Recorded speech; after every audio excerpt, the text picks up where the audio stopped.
அன்பும் இரக்கமும் நிறைந்த அன்பின் ஆண்டவரே, தர்மையான நாளின் மாலை வேளைக்காக நாங்கள் உமக்கு நன்றி செலுத்துகிறோம்.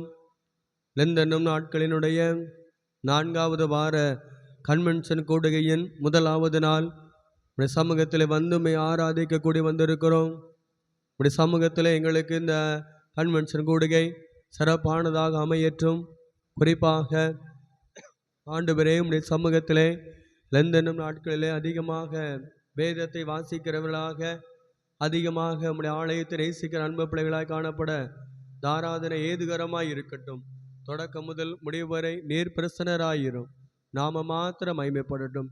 இயேசுவின் நாமத்தில் ஜெபிக்கிறோம் நல்ல பிதாவே, ஆமேன்.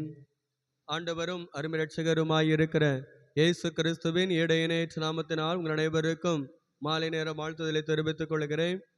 ஒரு சிறு கூட்டமாய் கூடி வந்திருந்தாலும் ஆண்டவர் இந்த நாளிலே இந்த வேளையிலே நம்மோடு கூட இடைபடுவாராக. எப்பொழுதும் அருமையான அன்பு சகோதரர் லிவிங்ஸ்டன் அவர் குழுவினவர்கள் நமக்கு பாடல் வேலையை நடத்தி தருவார்கள்.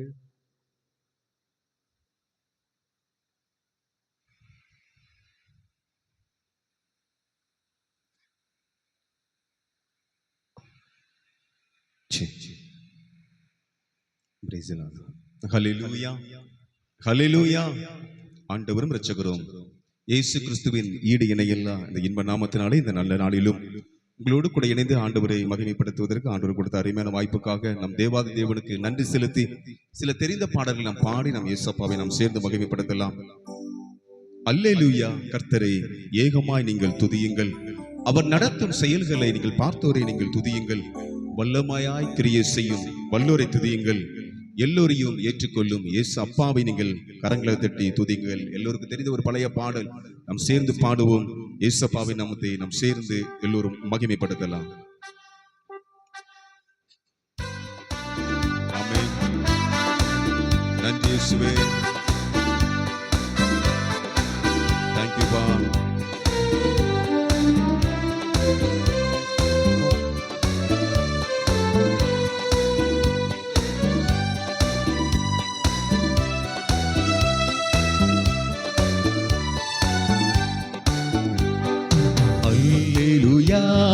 கர்த்தரையே ஏகமாய் துதியுங்கள், அவர் நடத்தும் செயல்களெல்லாம் பார்த்தோரை துதியுங்கள். வல்லமையாய் கிரியை செய்யும் வல்லோரை துதியுங்கள். எல்லோரையும் ஏற்றுக்கொள்ளும் இயேசுவை துதியுங்கள். சொல்லுவோம். ராஜாதிராஜனாம் இயேசுராஜன் பூமியில் ஆட்சி செய்வார். அல்லேலூயா, அல்லேலூயா. தேவனை துதியுங்கள். ஆமென்.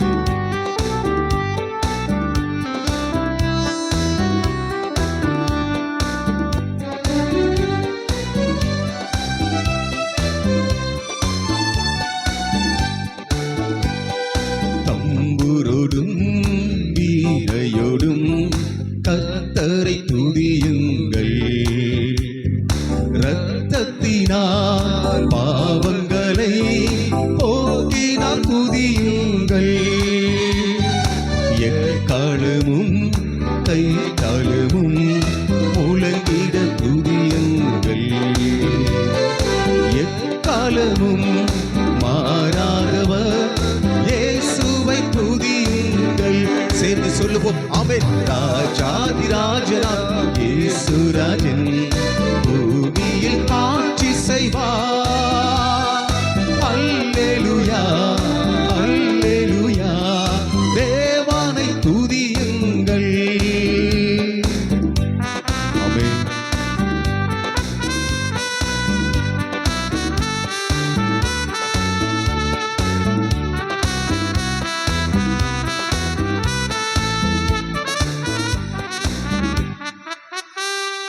சூரியனே சந்திரனே தேவனை துதியுங்கள்.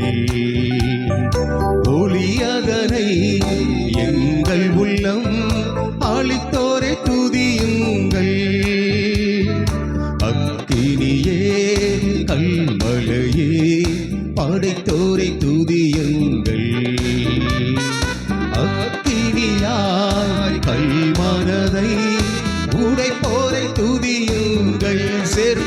ஆமென். ராஜாதிராஜனாம் இயேசுராஜன் பூமியில் ஆட்சி செய்வார். அல்லேலூயா அல்லேலூயா, தேவனை துதியுங்கள். பிள்ளைகளே, வாலிபரே, தேவனை நீங்கள் துதியுங்கள். வாழ்வதனை என் இயேசு பணிக்கு கொடுத்து நீங்கள் அவரை துதியுங்கள். ஆமென்.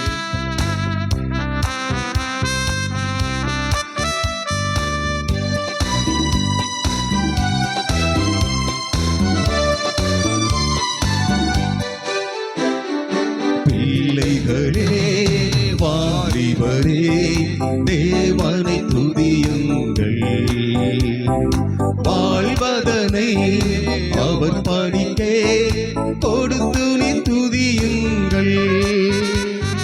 பெரியவரே, இரவுகளே, தேவனை துதியுங்கள். செல்வங்களை இயேசுவுக்காய் செலுத்திய துதியுங்கள். ஆமென். ராஜாதிராஜனாம் இயேசுராஜன் பூமியில் ஆட்சி செய்வார். அல்லேலூயா அல்லேலூயா, தேவனை துதியுங்கள். ஆழ்கடலே, சமுத்திரமே, என் தேவனை நீங்கள் துதியுங்கள். அலை அலையாய் ஊழியர்கள் எழுப்பினார். ஆண்டவரை நீங்கள் துதியுங்கள். ஆமென்.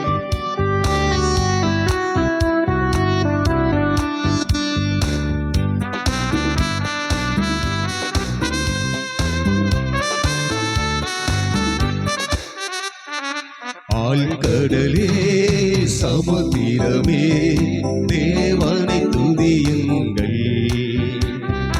அலை அலையாய் ஊழியர்கள் எழும்பினார், துதியுங்கள். தூதர்களே, முன்னோடிகளே, தேவனை துதியுங்கள். பரலோகத்தை இந்தியர்கள் நிரப்புவார், துதியுங்கள். சேர்ந்து ஆமென். ராஜாதிராஜனாம் இயேசுராஜன் பூமியில் ஆட்சி செய்வார். அல்லேலூயா அல்லேலூயா, தேவனை துதியுங்கள். அல்லேலூயா அல்லேலூயா அல்லேலூயா. அவருடைய அந்த இரத்தத்தினால் நம்முடைய பாவங்களை அவர் போக்கினாரே. எல்லோரும் நீங்கள் அவரை துதியுங்கள். அல்லேலூயா அல்லேலூயா. இதை நாம் உணர்ந்தவர்களாக ஒரு பாடல் நாம் பாட போகிறோம். சிலுவை சுமந்த அந்த உருவம், சிந்தின அந்த ரத்தம் புரண்டோடியே நதி போல அது பாய்கின்றது, நதி போல அது பாய்கின்றது. நம்பி நீ இயேசுவண்டை நீ வருவாயா, நம்பி நீ இயேசுவண்டை நீ வருவாயா என்று சொல்லி அந்த ரத்தம் நம்மை நோக்கி அது கூப்பிடுகிறது. சிலுவை சுமந்த அந்த உருவம், சிந்தின அந்த ரத்தம் புரண்டோடி நதி போல பாய்கிறது. நம்பி நீ இயேசுவண்டை வா, நம்பி நீ இயேசுவண்டை வா. ஏனெனில் பொல்லாத அந்த உலக சிற்றின்பங்கள் எல்லாம் அது அழிந்து போகிற மாயை. காணாய் நிலையான சந்தோஷம் பூவில் என் கர்த்தாவின் அன்பண்டை நீ வருவாயா என்று சொல்லி அருமையாக நம்மை உணர்ந்து அது அழைக்கிற ஒரு அருமையான ஒரு பாடல். நாம் சேர்ந்து பாடுவோம். ஏசப்பா நமக்காகப்பட்ட பாடுகளை நாம் உள்ளத்தின் ஆழத்திலிருந்து நாம் நினைத்து பார்த்து, ஆண்டவரே உமக்கு நன்றி என்று சொல்லி நாம் சேர்ந்து பாடுவோமா? நன்றி இயேசுவே.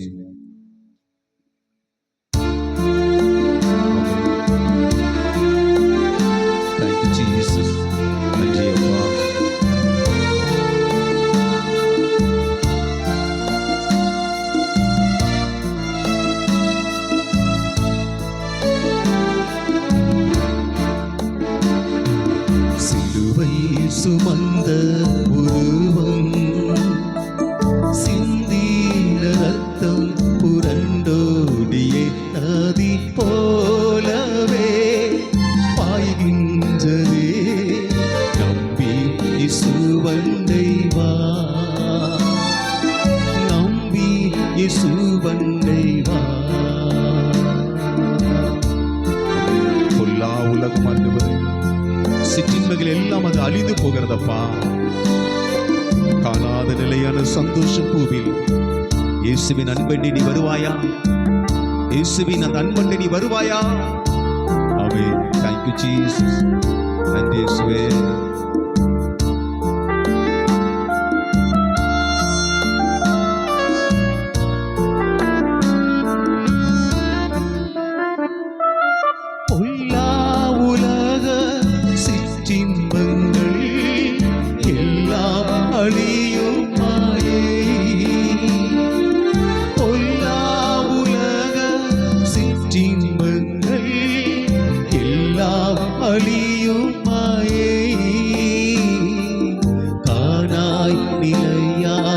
சந்தோஷம் பூவில் கர்த்தாவின் கண்பண்டை வா.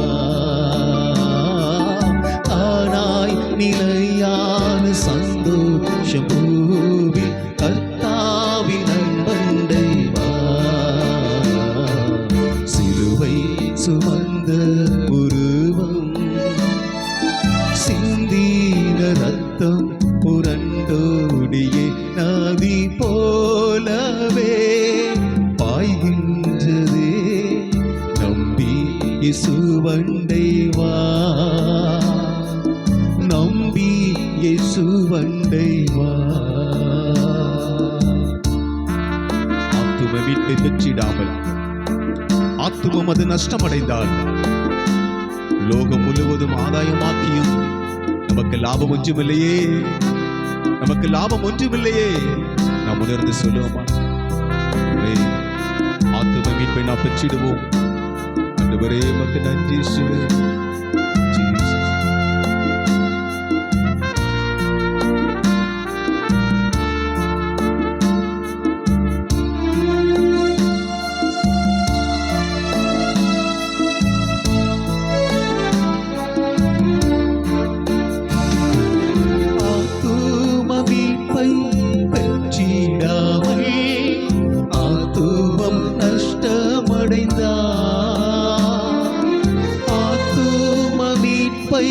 பெற்றிடாமல் ஆத்துமம் நஷ்டமடைந்தார்.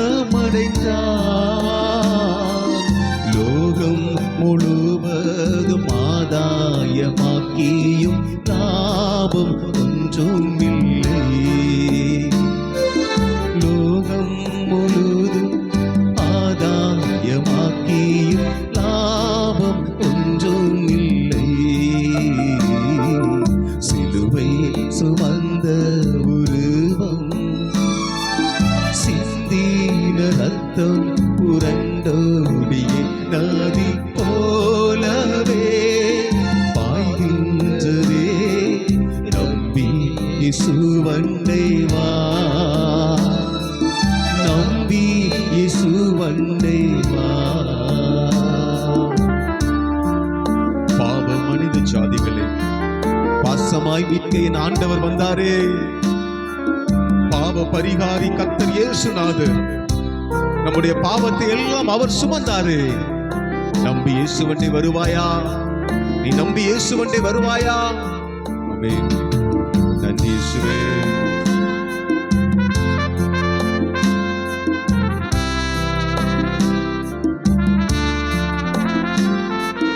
பாவ மனித ஜாதிகளை பாசமாய் மீட்க வந்தார். பாவ மனித ஜாதிகளை பாசமாய் மீட்க வந்தார். பாவ பரிகாரி கர்த்தர் இயேசுநாதர் பாவமெல்லாம் சுமந்தார். பாவ பரிகாரி கர்த்தர் இயேசுநாதர் பாவமெல்லாம் சுமந்தார். சிலுவை சுமந்த உருவம் சிந்தின ரத்தம் புரண்டோடிய நதி போலவே பாய்கின்றதே. நம்பி இயேசுவண்டை வா, நம்பி இயேசுவண்டை வா. நித்திய ஜீவனை வாஞ்சிப்பாயோ? நித்திய மோட்ச வாழ்வில் தேடி வாராயோ? பரிசுத்த ஜீவியம் நமக்கு அது தேவையே, அதை நீ அடைந்திடுவாயோ? நம்பி இயேசுவண்டை வா, நீ நம்பி இயேசுவண்டை வா, நம்பி இயேசுவண்டை வருவாயா? ஆமென்.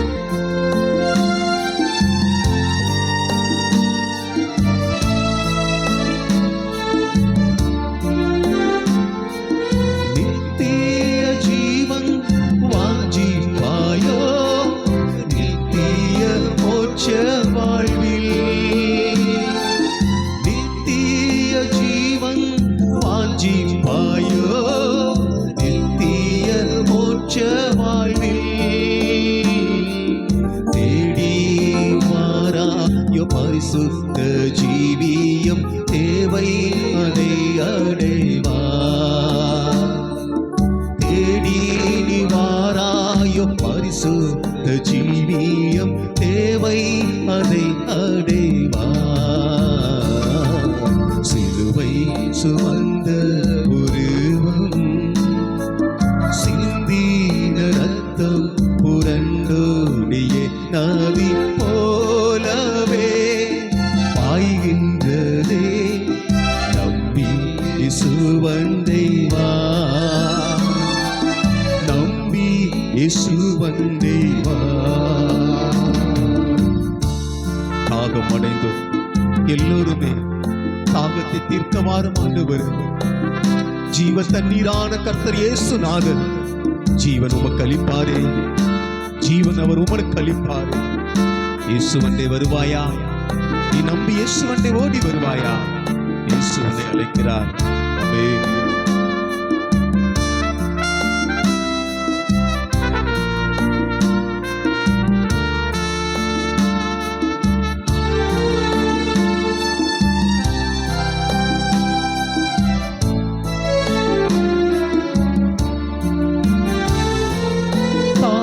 தாகமடைந்தோர் எல்லாருமே தாகத்தை தீர்க்க வாரும். தாகமடைந்தோர் எல்லோருமே தாகத்தை தீர்க்க வாரும். ஜீவ தண்ணீரான கர்த்தர் இயேசுநாதர் ஜீவன் உமக்களிப்பார். ஜீவ தண்ணீரான கர்த்தர் இயேசுநாதர் ஜீவன் உமக்களிப்பார். சிலுவை சுமந்த உருவம், சிந்தின ரத்தம் புரண்டோடிய நதி போலவே பாய்கின்றதே. நம்பி இயேசுவண்டை வா, நம்பி இயேசுவண்டை வா.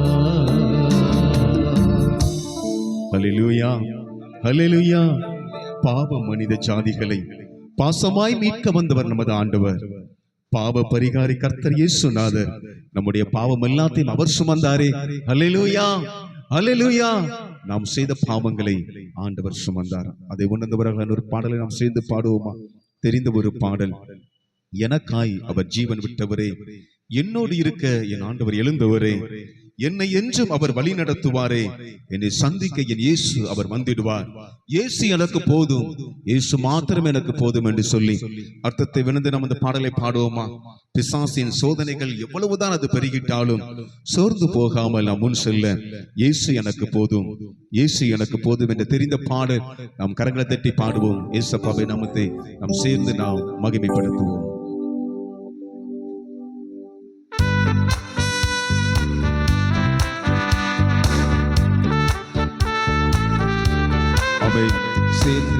எனக்காய் ஜீவன் கொடுத்தீங்களப்பா, உமக்கு நன்றி என்று சொல்லி என்னுடைய பாவத்தை இந்த சிலுவையில் சுமந்தீரே.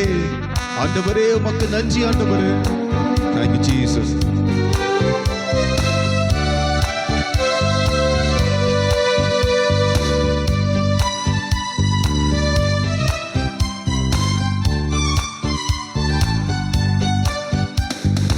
எனக்காய் ஜீவன் விட்டவரே, என்னோடு இருக்க எழுந்தவரே. சொல்லுவோம். எனக்காய் ஜீவன் விட்டவரே, என்னோடு இருக்க எழுந்தவரே என்னை என்றும் வழி நடத்துவாரே, என்னை சந்திக்க வந்திடுவாரே. சொல்லுவோம், என்னை என்றும் வழி நடத்துவாரே. ஆமென். என்னை சந்திக்க வந்திடுவார். சேர்ந்து இயேசு போதுமே. ஆமென்.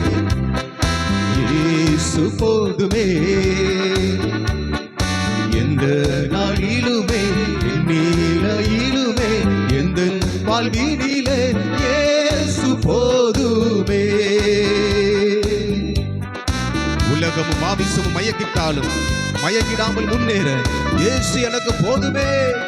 ஆமென். Thank you, God. நன்றி இயேசுவே.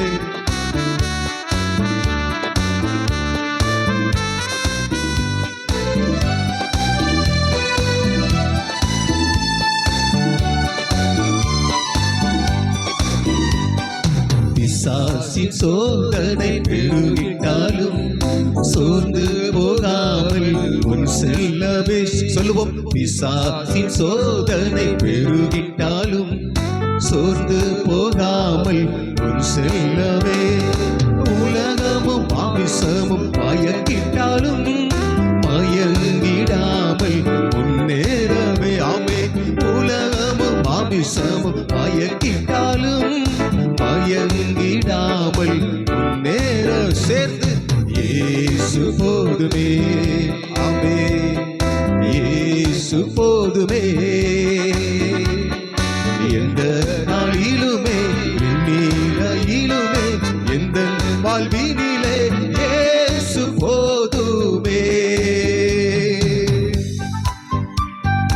புல்லுள்ள இடங்களில் அவர் மேய்த்திடுவார். அமர்ந்த தண்ணீரண்டை என் ஆண்டவரனை நடத்திடுவாரே.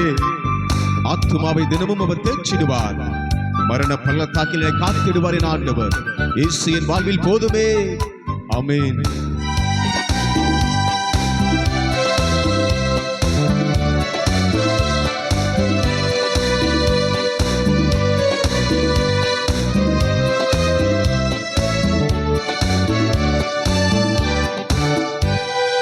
புல்லுள்ள இடங்களில் மேய்த்திடுவார்.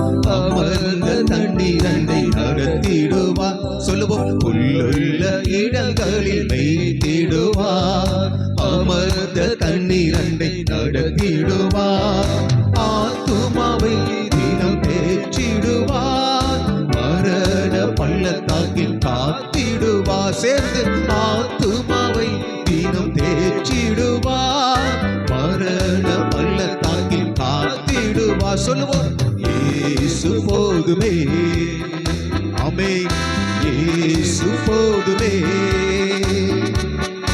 எந்த நாளிலுமே நீலையிலுமே எந்த வாழ்வினிலே இயேசு போதுமே.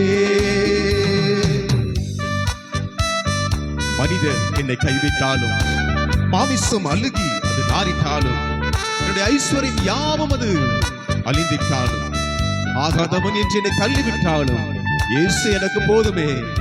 இயேசு எனக்கு போதுமே. ஆமென். Thank you, Jesus.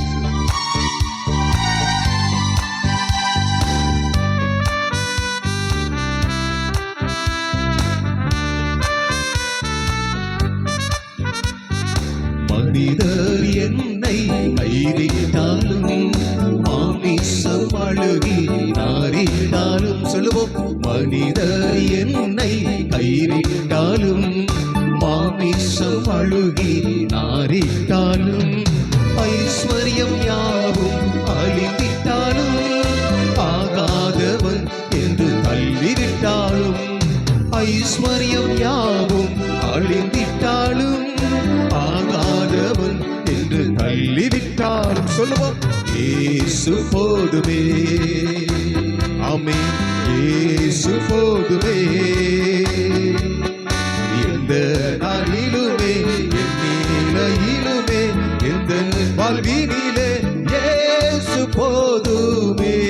எந்த நாளிலுமே எந்த நாளிலுமே என் நிலையிலுமே எந்த வாழ்வினிலே இயேசு போதுமே.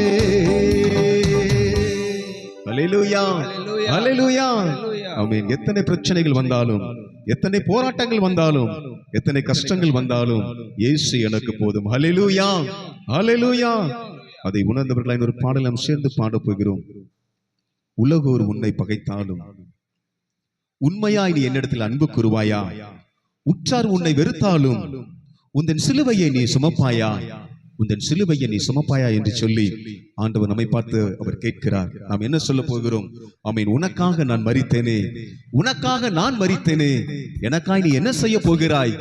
எனக்காய் நீ என்ன செய்ய போகிறாய் என்று நாம் ஒவ்வொருவரையும் பார்த்து ஆண்டவர் கேட்கிறார். நாம் என்ன சொல்ல போகிறோம்? அர்த்தத்தை உணர்ந்து நாம் பாடுவோமா? ஆண்டவரே, நீர் எனக்காக மரித்தீரே, உமக்கு நன்றி என்று சொல்லி ஒரு அர்ப்பணிப்பின் பாடலாக நாம் இந்த பாடலை நாம் பாட போகிறோம். உலகோர் உன்னை பகைத்தாலும் உண்மையாய் உண்மையாய் நீ என்னை நேசிக்கிறாயா? உண்மையாய் நீ என்னிடத்தில் அன்பு கூறுவாய் என்று சொல்லி ஆண்டவர் நம்மை பார்த்து கேட்கிறார். அர்த்தத்தை உணர்ந்து பாடுவோமா? Thank you Jesus. ஆமென்.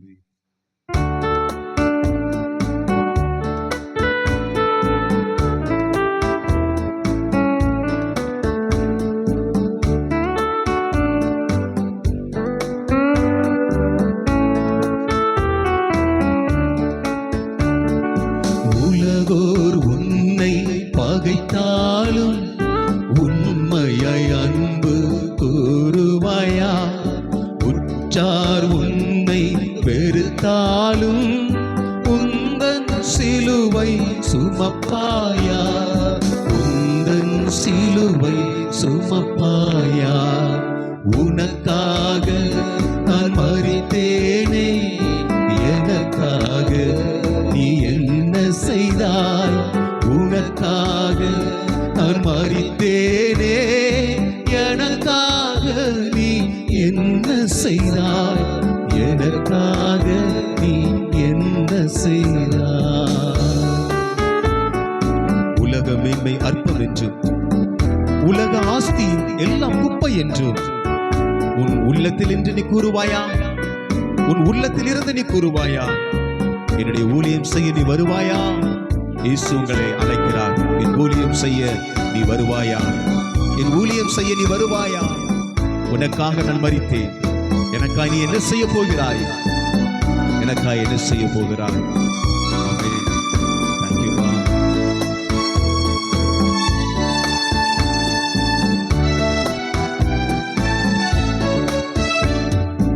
உலக மேன்மை அற்பம் என்றும் உலக ஆஸ்தி குப்பை என்றும், உலக மேன்மை அற்பம் என்றும் உலக ஆஸ்தி குப்பை என்றும் உள்ளத்தினின்று கூறுவாயா? ஊழியம் செய்ய வருவாயா? ஊழியம் செய்ய வருவாயா? உனக்காக நான் மரித்தேனே, எனக்காக நீ என்ன செய்தாய்? உனக்காக நான் மரித்தேனே, எனக்காக நீ என்ன செய்தாய்? எனக்காக நீ என்ன செய்தாய்? மெய்ப்பன் இல்லாத ஆடுகள் போல மேய்கிறார் பாவ புல்வெளியில். மெய்ப்பன் இயேசுவை அறிந்த நீயும் மேன்மையை நாடி ஓடுகிறாயோ? மெய்ப்பன் இயேசுவை அறிந்த நீயும் உன் மேன்மை நாடி நீ ஓடுகிறாயோ? உனக்காக நான் மரித்தேனே, எனக்காக நீ என்ன செய்ய போகிறாய்? எனக்காக என்ன செய்ய போகிறாய்? ஆமென்.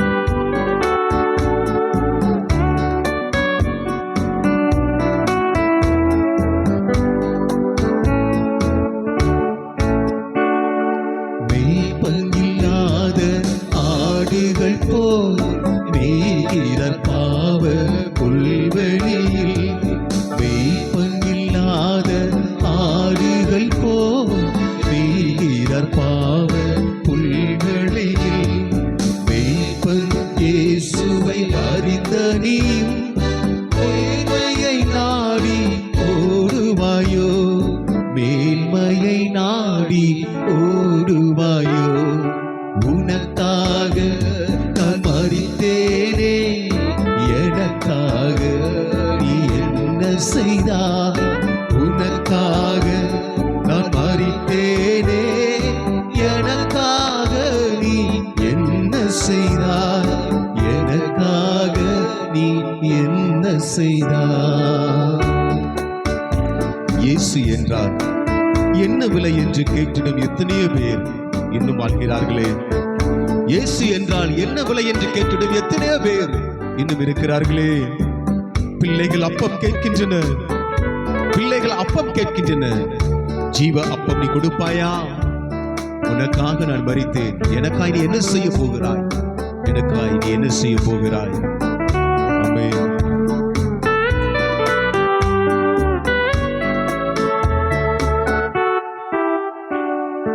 இயேசு என்றால் என்ன விலை என்றே கேட்டிடும் எத்தனை பேர். இயேசு என்றால் என்ன விலை என்றே கேட்டிடும் எத்தனை பேர். பிள்ளைகள் அப்பம் கேட்கின்றன, ஜீவ அப்பம் கொடுப்பாயா, ஜீவ அப்பம் கொடுப்பாயா. உனக்காக நான் மரித்தேனே, எனக்காக நீ என்ன செய்தாய், உனக்காக நான் மரித்தேனே, எனக்காக நீ என்ன செய்தாய், எனக்காக நீ என்ன செய்தாய். 5 சகோதரர் அழிகின்றாரே, யாரையாவது அனுப்பிடுமே, யாரையாவது அனுப்பிடுமே. யாரை நான் அனுப்பிடுவேன்? யார்தான் போவார் எனக்காக என்று சொல்லி ஆண்டவர் உங்களை பார்த்து கேட்கிறார். யார்தான் போவார் எனக்காக? உனக்காக நான் மரித்தேனே, எனக்காக நீ என்ன செய்ய போகிறாய், எனக்காக நீ என்ன செய்வாய்? ஆண்டவர் நம்மை பார்த்து கேட்கிறார். நாம் என்ன பதில் சொல்ல போகிறோம்? ஆமென் ஆண்டவரே. Thank you Jesus. Amen.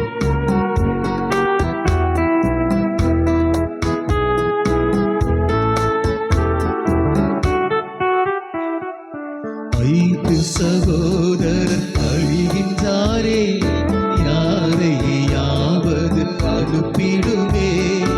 5 சகோதரர் அழிகின்றாரே, யாரையாவது அனுப்பிடுமே.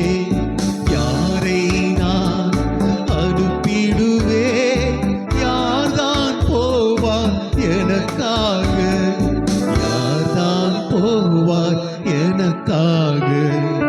உனக்காக நான் மரித்தேனே, எனக்காக நீ என்ன செய்தாய், உனக்காக நான் மரித்தேனே, எனக்காக நீ என்ன செய்தாய், எனக்காக நீ என்ன செய்தாய். அல்லேலூயா, அல்லேலூயா. உனக்காக நான் மரித்தேனே, எனக்காக நீ என்ன செய்தாய், எனக்காக நீ என்ன செய்தாய். ஆமென். இயேசு என்றால் என்ன விலை, இயேசு என்றால் என்ன விலை என்று சொல்லி இயேசுவை பற்றி அறியாத எத்தனையோ ஜனங்கள் இன்னும் வாழ்கிறார்களே, இன்னும் வாழ்கின்றார்களே. பிள்ளைகள் அப்பம் கேட்கின்றனர். மெய்ப்பன் இயேசுவை அறிந்த நீயும் மேன்மையை மாத்திரம் நாடி ஓடுவாயோ, மேன்மையை நான் மாத்திரம் நாடி ஓடுவாயோ? உனக்காக நான் மரித்தேன், எனக்காக நீ என்ன செய்தாய்? ஆமென். ஆண்டவர் சொல்லுகிறார், ஊழியம் செய்ய நீ வருவாயா, என்னுடைய ஊழியத்தை செய்ய நீ வருவாயா என்று சொல்லி நம்மை நாம் உணர்ந்து பார்ப்போம். அதை நாம் உணர்ந்தவர்கள் இன்னொரு பாடலை பாட போகிறோம். இரத்த கோட்டைக்குள்ளே நான் நுழைந்து விட்டேன், இனி எதுவும் என்னை அணுகாது, எந்த தீங்கும் என்னை தீண்டாது. எல்லோருக்கும் தெரிந்த ஒரு பாடல். ஆமென். ஃபாதர் பெர்கான்ஸ் அவர்கள் இது ஒரு அருமையான பாடல். நேசரின் அந்த ரத்தம் என் மேலே நெருங்காது சாத்தான், பாசமாய் சிலுவையில் என் ஆண்டவர் அவர் எனக்காக அவர் பலியானார், எனக்காக அவர் பலியானார், பாவத்தை என் ஆண்டவர் வென்று விட்டார். அல்லேலூயா, அல்லேலூயா. அதை உணர்ந்து பாடுமா, கரங்கள் தட்டி பாட போகிறோம். இரத்த கோட்டைக்குள் நான் நுழைந்து விட்டேன், இனி எதுவும் என்னை அணுக முடியாது, எந்த தீங்கும் என்னை தீண்ட முடியாது. ஆமென்.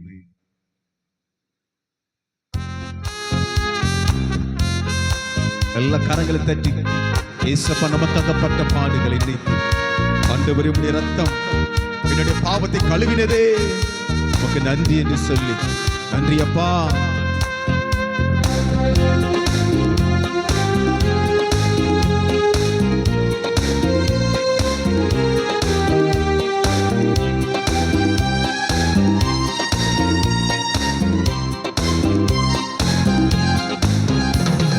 கோட்டைக்குள்ளே நான் நுழைந்து விட்டேன், இனி எதுவும் அணுகாது, எந்த தீங்கும் தீண்டாது.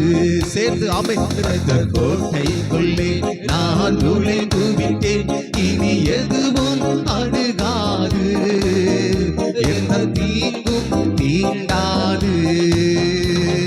நேசரின் ரத்தம் என் மேலே நெருங்காது சாத்தா. சொல்லுவோம், நேசரின் ரத்தம் என் மேலே நெருங்காது சாத்தா.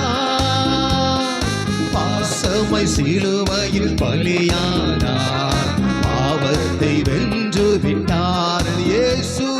பாசமை சிலுவையில் பலியானார், பாவத்தை வென்று விட்டார். சேர்ந்து அமைந்த கோட்டைக்குள்ளே நான் நுழைந்து விட்டேன், இனி எதுவும் அணுகாது, எந்த தீங்கும் தீண்டாது.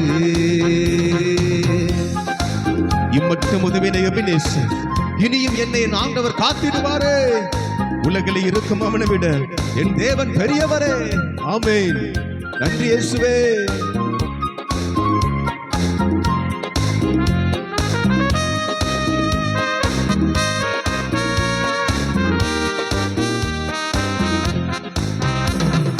இம்மட்டும் உதவின எபினேசரே, இனியும் காத்திடுவார். சேர்ந்து, இம்மட்டும் உதவின எபினேசரே, இனியும் காத்திடுவார். உலகிலே இருக்கும் அவனை விட என் தேவன் பெரியவரே. சேர்ந்து ஆமென். உலகிலே இருக்கும் அவனை விட என் தேவன் பெரியவரே. சேர்ந்து சொல்லுவோம், இரத்த கோட்டைக்குள்ளே நான் நுழைந்து விட்டேன், இனி எதுவும் அணுகாது, எந்த தீங்கும் தீண்டாது. தேவன் ஒலியும் மீட்புமானவர், யாருக்கு நான் அஞ்சிடுவேன்? என் ஆண்டவர் என் பலனானாரே, நான் யாருக்கு பயப்படுவேன்? ஆமென். Thank you Jesus.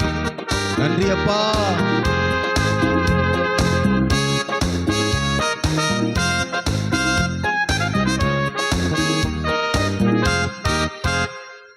தேவனை ஒளியும் மீட்புமானார், யாருக்கு அஞ்சிடுவேன்? சொல்லுவோம், என் தேவனை ஒளியும் மீட்புமானார், யாருக்கு அஞ்சிடுவேன்?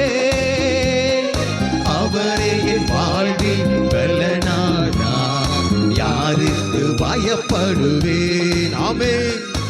அவரே என் வாழ்வில் பலனானார், யாருக்கு பயப்படுவேன்? சேர்ந்து, இரத்த கோட்டைக்குள்ளே நான் நுழைந்து விட்டேன், இனி எதுவும் அணுகாது, எந்த தீங்கும் தீண்டாது.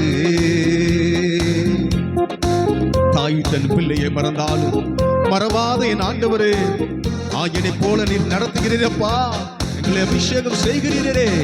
ரத்த கோட்டைக்குள் நான் நுழைந்து விட்டேன், நீ எதுவும் என்னை அணுக முடியாது, எந்த தீங்கும் என்னை தீண்ட முடியாது. ஆமென். நன்றி இயேசுவே.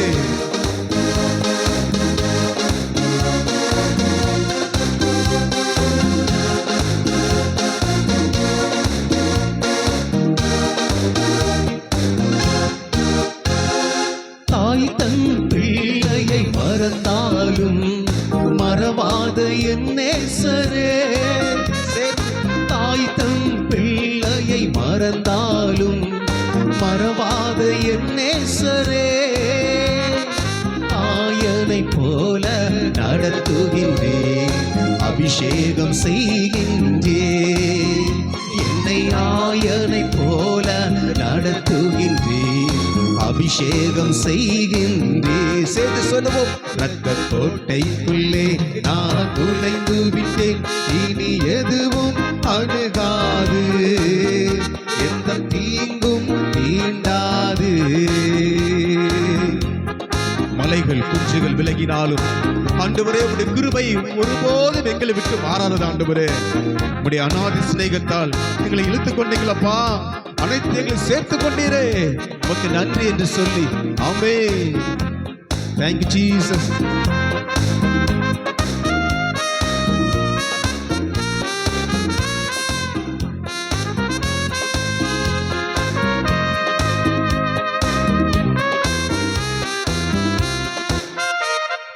மலைகள் குன்றுகள் விலகினாலும் மாறாது உம் கிருபை. சேர்த்து சொல்லுவோம். மலைகள் குன்றுகள் விலகினாலும் மாறாது உம் கிருபை. அநாதி ஸ்நேகத்தால் இழுத்துக் கொண்டே, அனைத்து சேர்த்து கொண்டே, என்னை அநாதி ஸ்நேகத்தால் இழுத்துக் கொண்டே, அனைத்து சேர்த்து கொண்டே.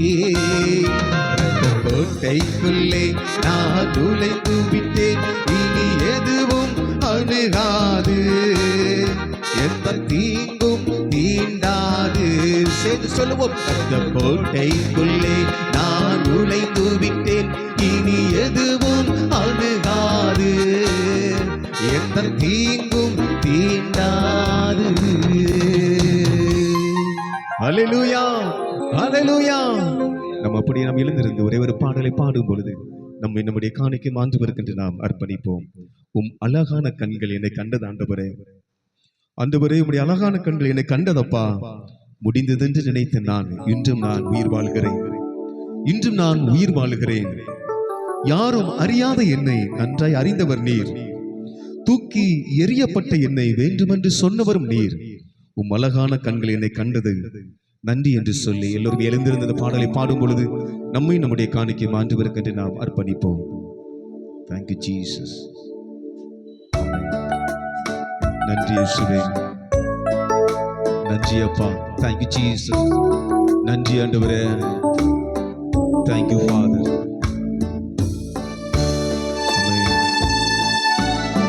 உடைய கண்கள் என்னை கண்டது ஆண்டவரே, உடைய கண்கள் என்னை கண்டது, உமக்கு நன்றி. அழகான கண்கள் என்னை கண்டதாலே, முடிந்ததென்று நினைத்த நான் உயிர் வாழ்கின்றேன். அழகான கண்கள் என்னை கண்டதாலே, முடிந்ததென்று நினைத்த நான் உயிர் வாழ்கின்றேன். யாரும் அறியாத என்னை நன்றாய் அறிந்து தேடி வந்த நல்ல நேசரே, யாரும் அறியாத என்னை நன்றாய் அறிந்து தேடி வந்த நல்ல நேசரே. அழகான கண்கள் என்னை கண்டதாலே, முடிந்ததென்று நினைத்த நான் உயிர் வாழ்கின்றேன். தூக்கி எறியப்பட்ட என்னை ஆண்டவரே வேண்டுமென்று சொன்னீங்களப்பா. ஆண்டவரே என்னை நீங்க சேர்த்து கொண்டீங்களே, நல்ல தகப்பனே உங்க நன்றி என்று சொல்லி பாடுவோமா. உலக மனிதர்கள் உங்களை தூக்கி எறிந்திருக்கலாம், நமக்காக ரத்தம் சிந்தின ஆண்டவர் நீ எனக்கு வேண்டும், நீ எனக்கு வேண்டும் என்று சொல்லி உன்னை சேர்த்து அணைத்துக் கொள்கிறாரே, அந்த அன்பு அது எவ்வளவு பெரிய அன்பு. நன்றி இயேசுப்பா, நன்றி இயேசுவே. Thank you Jesus. நன்றி அப்பா.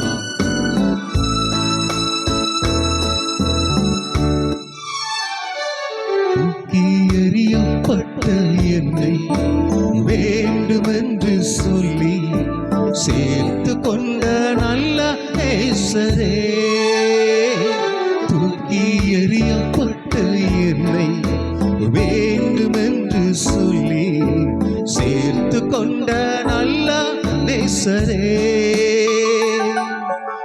அழகான கண்கள் என்னை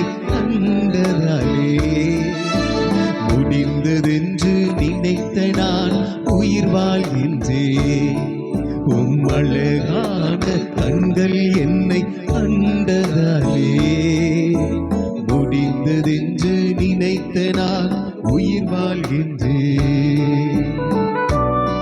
ஒன்றுமில்லாமல் இருந்தேன் அப்பா, ஒன்றுமே கிடையாது ஆண்டவரே. இயேசுவே, உம்முடைய காருண்யத்தால என்னை உயர்த்தி வச்சீங்களா ஆண்டவரே, உம்முடைய கிருபையால என்னை உயர்த்தி வச்சீங்களாப்பா. எல்லா மனிதர்களும் ஆண்டவரே என்னை நோக்கி பார்க்கும்படி செய்தீரே. என்ன வேண்டான்னு சொன்ன நம்ம எல்லாரும் என்னை பார்க்க வைத்தீங்களா ஆண்டவரே, உங்க நன்றி என்று சொல்லுமா. ஒன்றுமில்லாத நம்மை அவருடைய கிருபை உயர்த்தி வைத்தது. நல்ல எபினேசரே, நல்ல எபினேசரே, உமக்கு நன்றி அப்பா என்று சொல்லி, தேங்க்யூ ஜீசஸ். ஆமென். நன்றி ஆண்டவரே.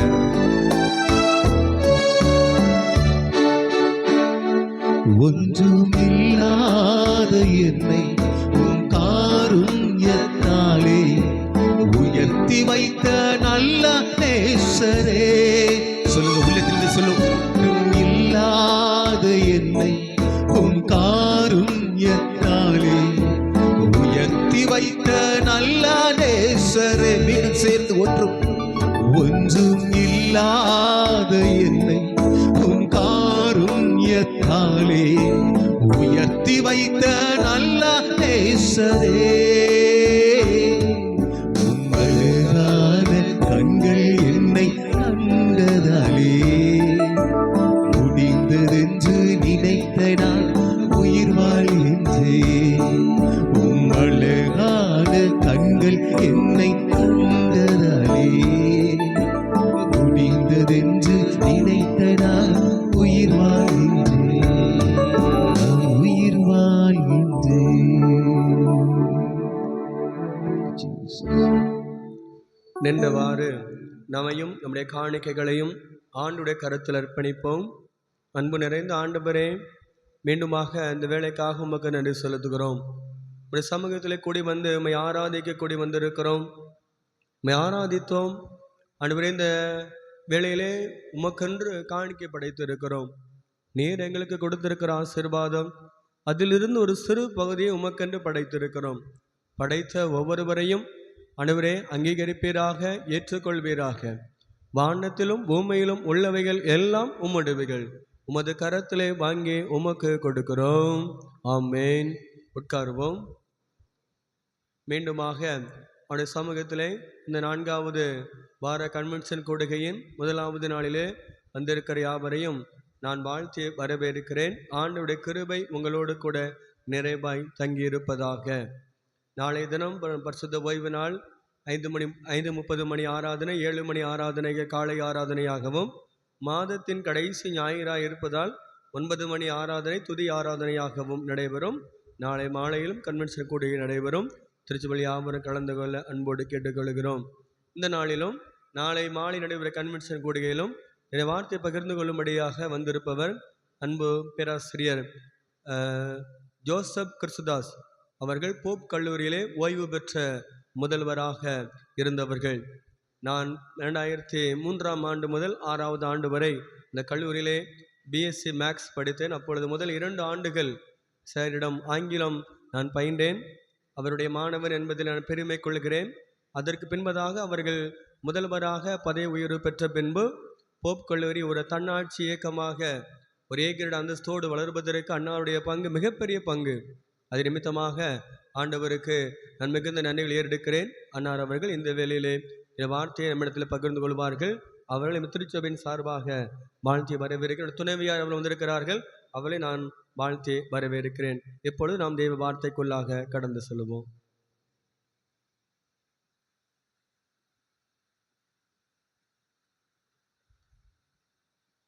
தேவனுடைய நாம் மகிமைப்படுவதாக.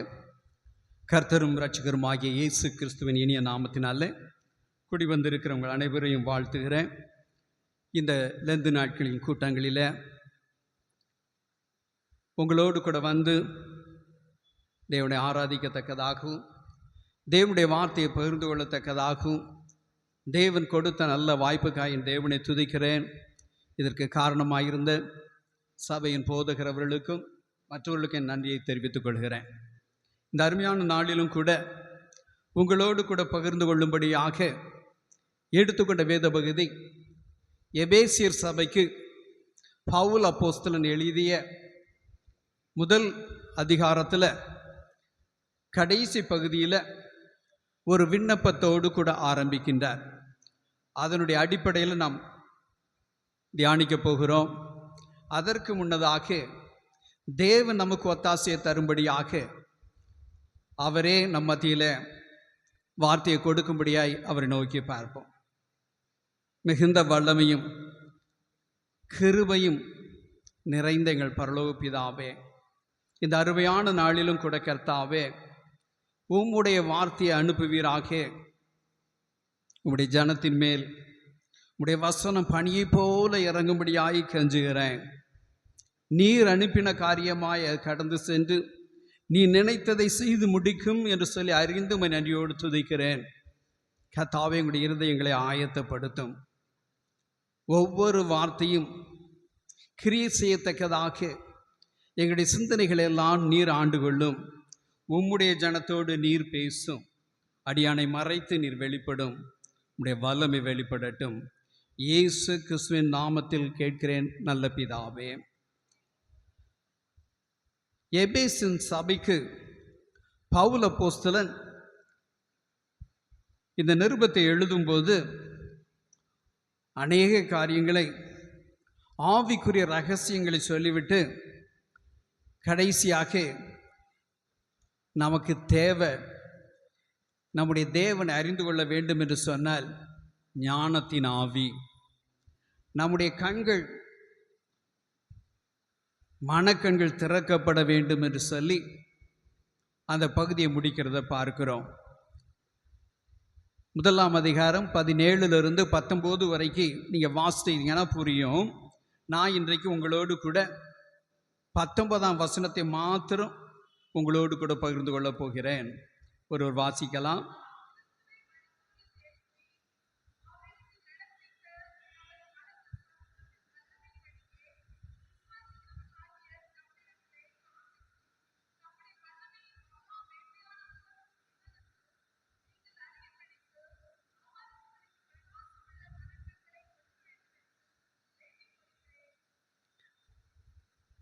நான் இன்றைக்கு பேசப்போவது தேவனுடைய வல்லமையின் மகா மேன்மையை நாம் எப்படி அனுபவிக்க வேண்டும் என்று சொல்லிதான்.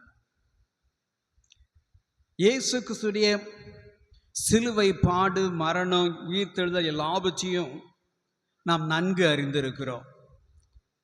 சபையாக எத்தனையோ பிரசங்கங்களை கேட்டிருக்கலாம், எத்தனையோ முறை வேதத்தை வாசித்து தெரிந்தவர்களாகவே இருக்கிறீர்கள். ஆக வேதத்தை அறிந்த உங்களோடு கூட தான் பேச விரும்புகிறேன். அவர் செய்ய வேண்டிய காரியங்கள் எல்லாவற்றையும் அவர் தன்னுடைய தீர்மானத்தின்படியே, தன்னுடைய கிருபையின் ஐஸ்வர்யத்தின்படியே சிலுவையிலே நமக்காக நிறைவேற்றி முடித்து விட்டார். இப்போது கேள்வி என்ன? What is your response to what God, the Lord Jesus Christ has done on the cross? இயேசு கிறிஸ்து எல்லாவற்றையும் நிறைவேற்றி முடித்து விட்டார். நாம் கெட்டு போகக்கூடாது என்பதற்காக, நாம் பரலோக பாக்கியத்தை அடைய வேண்டும் என்பதற்காக நம்மை தேடி வந்து நம்முடைய பாவங்களுக்காக, அக்கிரமங்களுக்காக, மீறுதல்களுக்காக, துன்மார்க்கத்துக்காக வரவேண்டிய தண்டனையை அவர் தாமே ஏற்றுக்கொண்டு மிகுந்த ஆசீர்வாதங்கள் அனைத்தையும் நமக்கு கொடுத்திருக்கிறார். தேவனுடைய ஆசீர்வாதங்கள் எல்லாமே கடந்த காலத்திலேயே சொல்லப்பட்டிருக்கிறத வேதத்தில் பழைய ஏற்பாட்டிலேருந்து புதிய ஏற்பாடு எல்லா பகுதியிலும் பார்க்க முடியும்.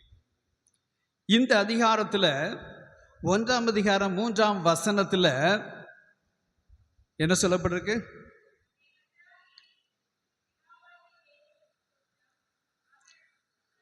அவர் கிறிஸ்து இயேசுவுக்குள் உன்னதங்களிலே ஆவிக்குரிய சகல ஆசீர்வாதத்தினாலும் நம்மை ஆசீர்வதித்திருக்கிறார்.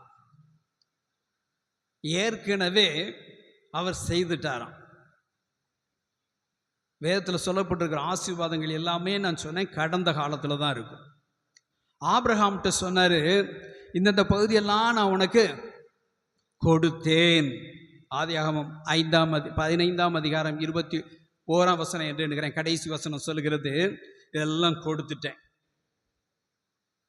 மோசேயிட்டி அப்படித்தான் சொல்லுகிறார், யோசுவாட்டு அப்படித்தான் சொல்லுகிறார், நியாயாதிபதிகள் புஸ்தகத்தில் அப்படித்தான் சொல்லப்பட்டிருக்கிறது, கிதியோன்ட்டு அப்படித்தான் சொல்லுகிறார். எல்லாவற்றையும் அவர் கொடுத்துட்டாராம். இந்தந்த பகுதியெல்லாம் உனக்கு கொடுத்துட்டேன், நீ சேயீர் பள்ளத்தாக்கு போகாத, அதை நான் ஏசாவுக்கு கொடுத்துட்டேன், மனாசேவுக்கு இந்த பகுதியை கொடுத்துட்டேன், எல்லாம் கொடுத்துட்டேன்னு தான் இருக்கு. ஆனால் உபாகமம் 1:8 வசனம் சொல்கிறது, நாம் என்ன செய்கிறோம், அதை போய் சுதந்திரித்து கொள்ள வேண்டும். தேவன் ஆசீர்வாதங்களை எல்லாம் நமக்காக சம்பாதித்து எல்லாவற்றையும் கொடுத்து விட்டார். இப்போது எபேசியர் 1:19 திருப்பி வரலாம். அவர் என்ன செய்திருக்கார், யாருக்கு கொடுத்திருக்கிறார்?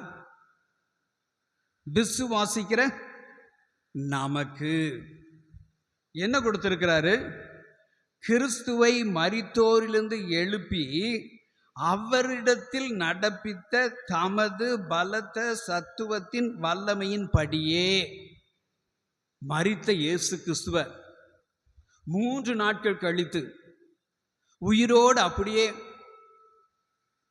எந்த காயம் இல்லாமல் தழும்புகளோட உயிரோடு எழுப்பினவர். அதே வல்லமையின்படி யாருக்கு செயல்படுறாராம்? நம்மிடத்தில். அது கொஞ்சம் நல்லா கோடு போட்டுக்கோங்க. என்னிடத்தில் என்ன செய்றாரு? காண்பிக்கும் தம்முடைய வல்லமை மகா மேன்மையானது. விசுவாசிக்கிற நம்மிடத்தில் இதை சுதந்திரத்து கொள்ளணும்னு சொன்னா நமக்கு தேவை விசுவாசம். எதெல்லாம் நம்ம சுதந்திரத்து கொள்ளணும்னு சொல்லி முந்தி நிறைய சொல்லிட்டு போயிருக்காரு. அதில் 3 காரியங்களை மாத்திரம் சுருக்கமாக உங்களோடு கூட பகிர்ந்து கொள்ள விரும்புகிறேன். 1, 7ஆம் வசனம் சொல்லுகிறது,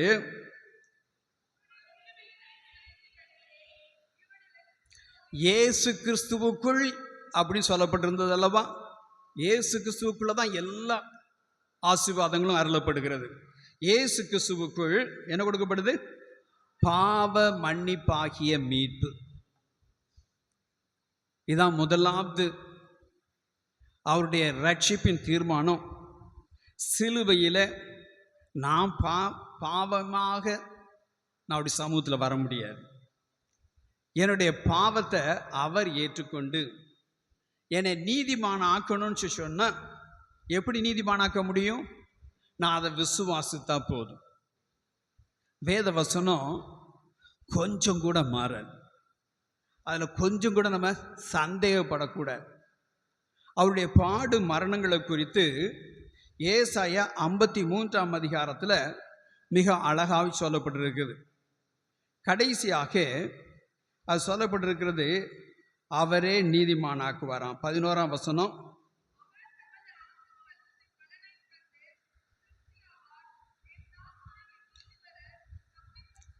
தம்மை பற்றும் அறிவினால்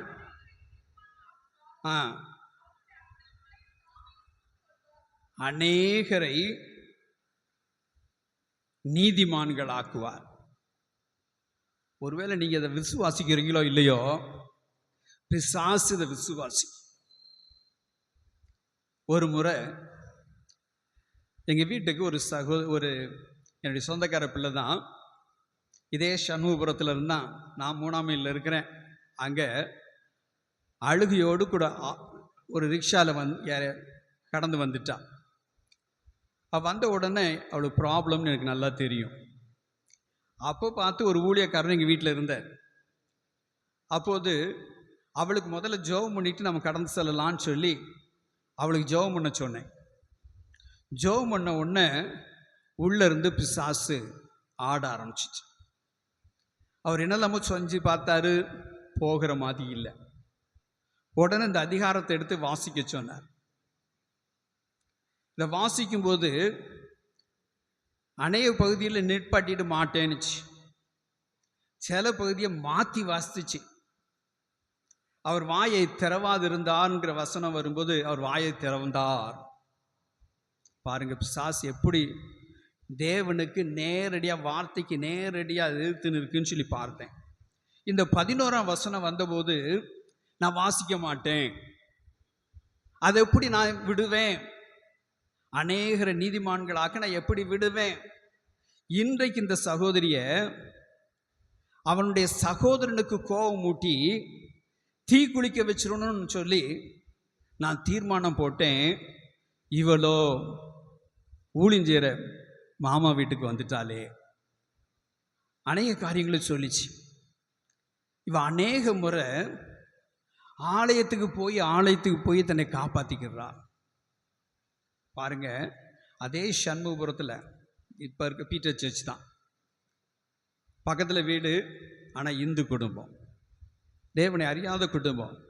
ஆனால் அந்த குடும்பத்தில் அவளுக்கு மாத்திரம் இயேசு கிறிஸ்து மேலே நம்பிக்கை. ஆகவே மிகுந்த நெருக்கம் வரும்போதெல்லாம் ஆலயத்துக்கு வந்து உட்காந்து அழுதுகிட்டே இருப்பாளாம், தனிமையில் உட்காந்து.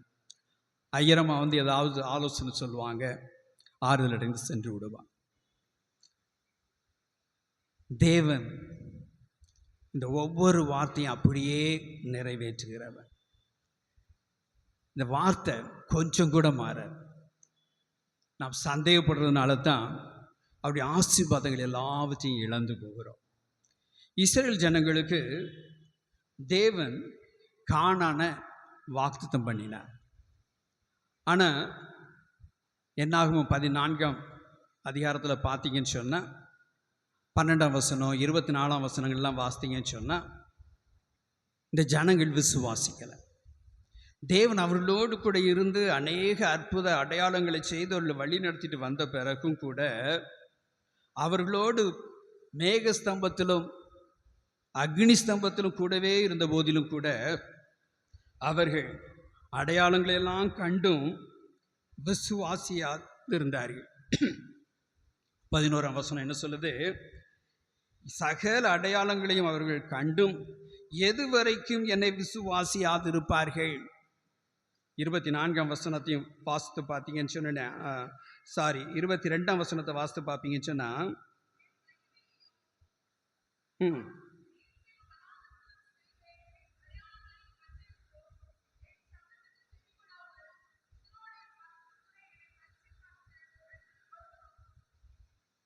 ஒருவரும் கானான் தேசத்தில் பிரவேசிக்கிறது இல்லை. அவிசுவாசியாகிய பாவம். அவிசுவாசங்கிறது என்னது? பாவம். 78ஆம் சங்கீதத்தில் அவங்களுடைய அவிசுவாசத்தினால தேவனை மட்டுப்படுத்தினார்கள் என்று சொல்லியும், அவள் கீழ்ப்படியாமை நிமித்தம் வருஷத்தை முழுவதும் அவ பாடுகளில் கழிய பண்ணினார் என்று சொல்லப்பட்டிருக்கிறத பார்க்க முடியும். மோசே ஊழியக்காரனாக இருந்த போதிலும் கூட என்னாகமம் 20ஆம் அதிகாரத்தை பார்த்தீங்கன்னு சொன்னால் ஒரு சின்ன தவறை செய்துட்டான். அது நமக்கு சின்ன தவறாக இருக்குது, தேவனுக்கு அது பெரிய தவறாக இருக்குது. மெரிபாவின் தண்ணீர் அந்த இடத்துல மழையை பார்த்து பேச சொன்னார். இவன் என்ன செஞ்சிட்டான்? 2 அடி அடிச்சிட்டான். இதுக்கு முந்தி ஒரு தடவை சொல்லியிருந்தார் அதை மாதிரி தான். என்னாகமம் 20ஆம் அதிகாரம் 12ஆம் வசனம்,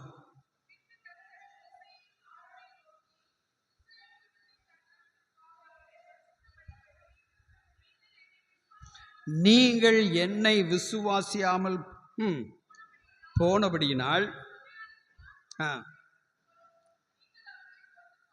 நீங்கள் கானானுக்குள்ளவர்களை கொண்டு போவது இல்லை. இது என்னது பாவம்? என்னன்னா பாவம் விசுவாசியாமல் போனபடியினால். அவர் மேலே இன்னொரு சார்ஜ் வைக்கிறார். 24ஆம் வசனத்தை வாசித்து பாருங்க.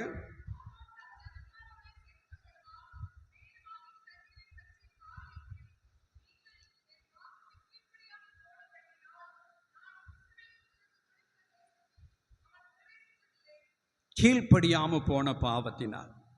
இந்த 2 பாவம்தான் இன்னைக்கு தேவனுடைய சொந்த ஜனங்களிடத்துலையும் அதிகமாக காணப்படும். சொல்றது நம்ம யாரு? விசுவாசிகள். நல்லா இங்கே வந்திருக்கீங்கன்னா நீங்கள் எல்லாம் என்ன யாரு? தேவனை விசுவாசிக்கிறதுனால தான் வந்திருக்கீங்க, அப்படிதானே? அவர் எனக்காக மரித்தார், எல்லாம் ரைட்டு. ஆனால் அதோடு கூட அந்த இரத்தத்தை நல்லா பாண்டிங்க, இரத்த கோட்டைக்குள்ளே புகுந்து விட்டேன். இந்த இரத்தத்தினால கழுவப்பட்ட அனுபவம் இருக்குதா? சத்தியம் தெரியும், ஆனால் என்ன செய்யறதில்ல? அதை விசுவாசித்து ஏற்றுக்கொண்டு என் வாழ்க்கையில் அதை அப்ளை பண்ணுறது இல்லை. அறிவு இருக்குது, ஆனால் அதை பயன்படுத்துவது இல்லை. பாவத்தை விட்டு வெளியே வரணுங்கிற ஆசை இல்லை. ஏசு எனக்காக பலியான எல்லாம் எனக்கு தெரியும், நான் விசுவாசிக்கிறேன். ஆனால் பாவ மன்னிப்பாகிய மீட்பு, பாவம் மன்னிக்கப்படணும், அந்த பாவத்திலிருந்து விடுதலையும் பெறணும். இயேசு என்று சொன்னாலே அர்த்தம் என்ன? அவர் தமது ஜனங்களின் பாவங்களிலிருந்து விடுவிக்கிறவர். மத்தேயு 1:21 அப்படித்தான். இயேசு என்று பெயரிடுவாயா? ஏன்? தமது ஜனங்களின் பாவங்களிலிருந்து அவங்களை விடுவிக்கிறவர். அவர் மன்னிக்கிறவர் தான். யாருடைய பாவங்களை மன்னிப்பா? யாரை விடுவிப்பா? அந்த நிச்சயம் இருக்குதா? பழைய வாழ்க்கைக்கு அடக்கம் பண்ணிட்டீங்களா? ஒருவேளை பண்டிகை நாட்களை ஆசரிக்கிறோம், ஆனால் இன்னும் இந்த பாவத்திலேயே தான் நாம் இருக்கிறவர்களா இருக்கிறோமா? 1 கொரிந்தியர் 5ஆம் அதிகாரம் 7-8 வாசிக்கலாம்.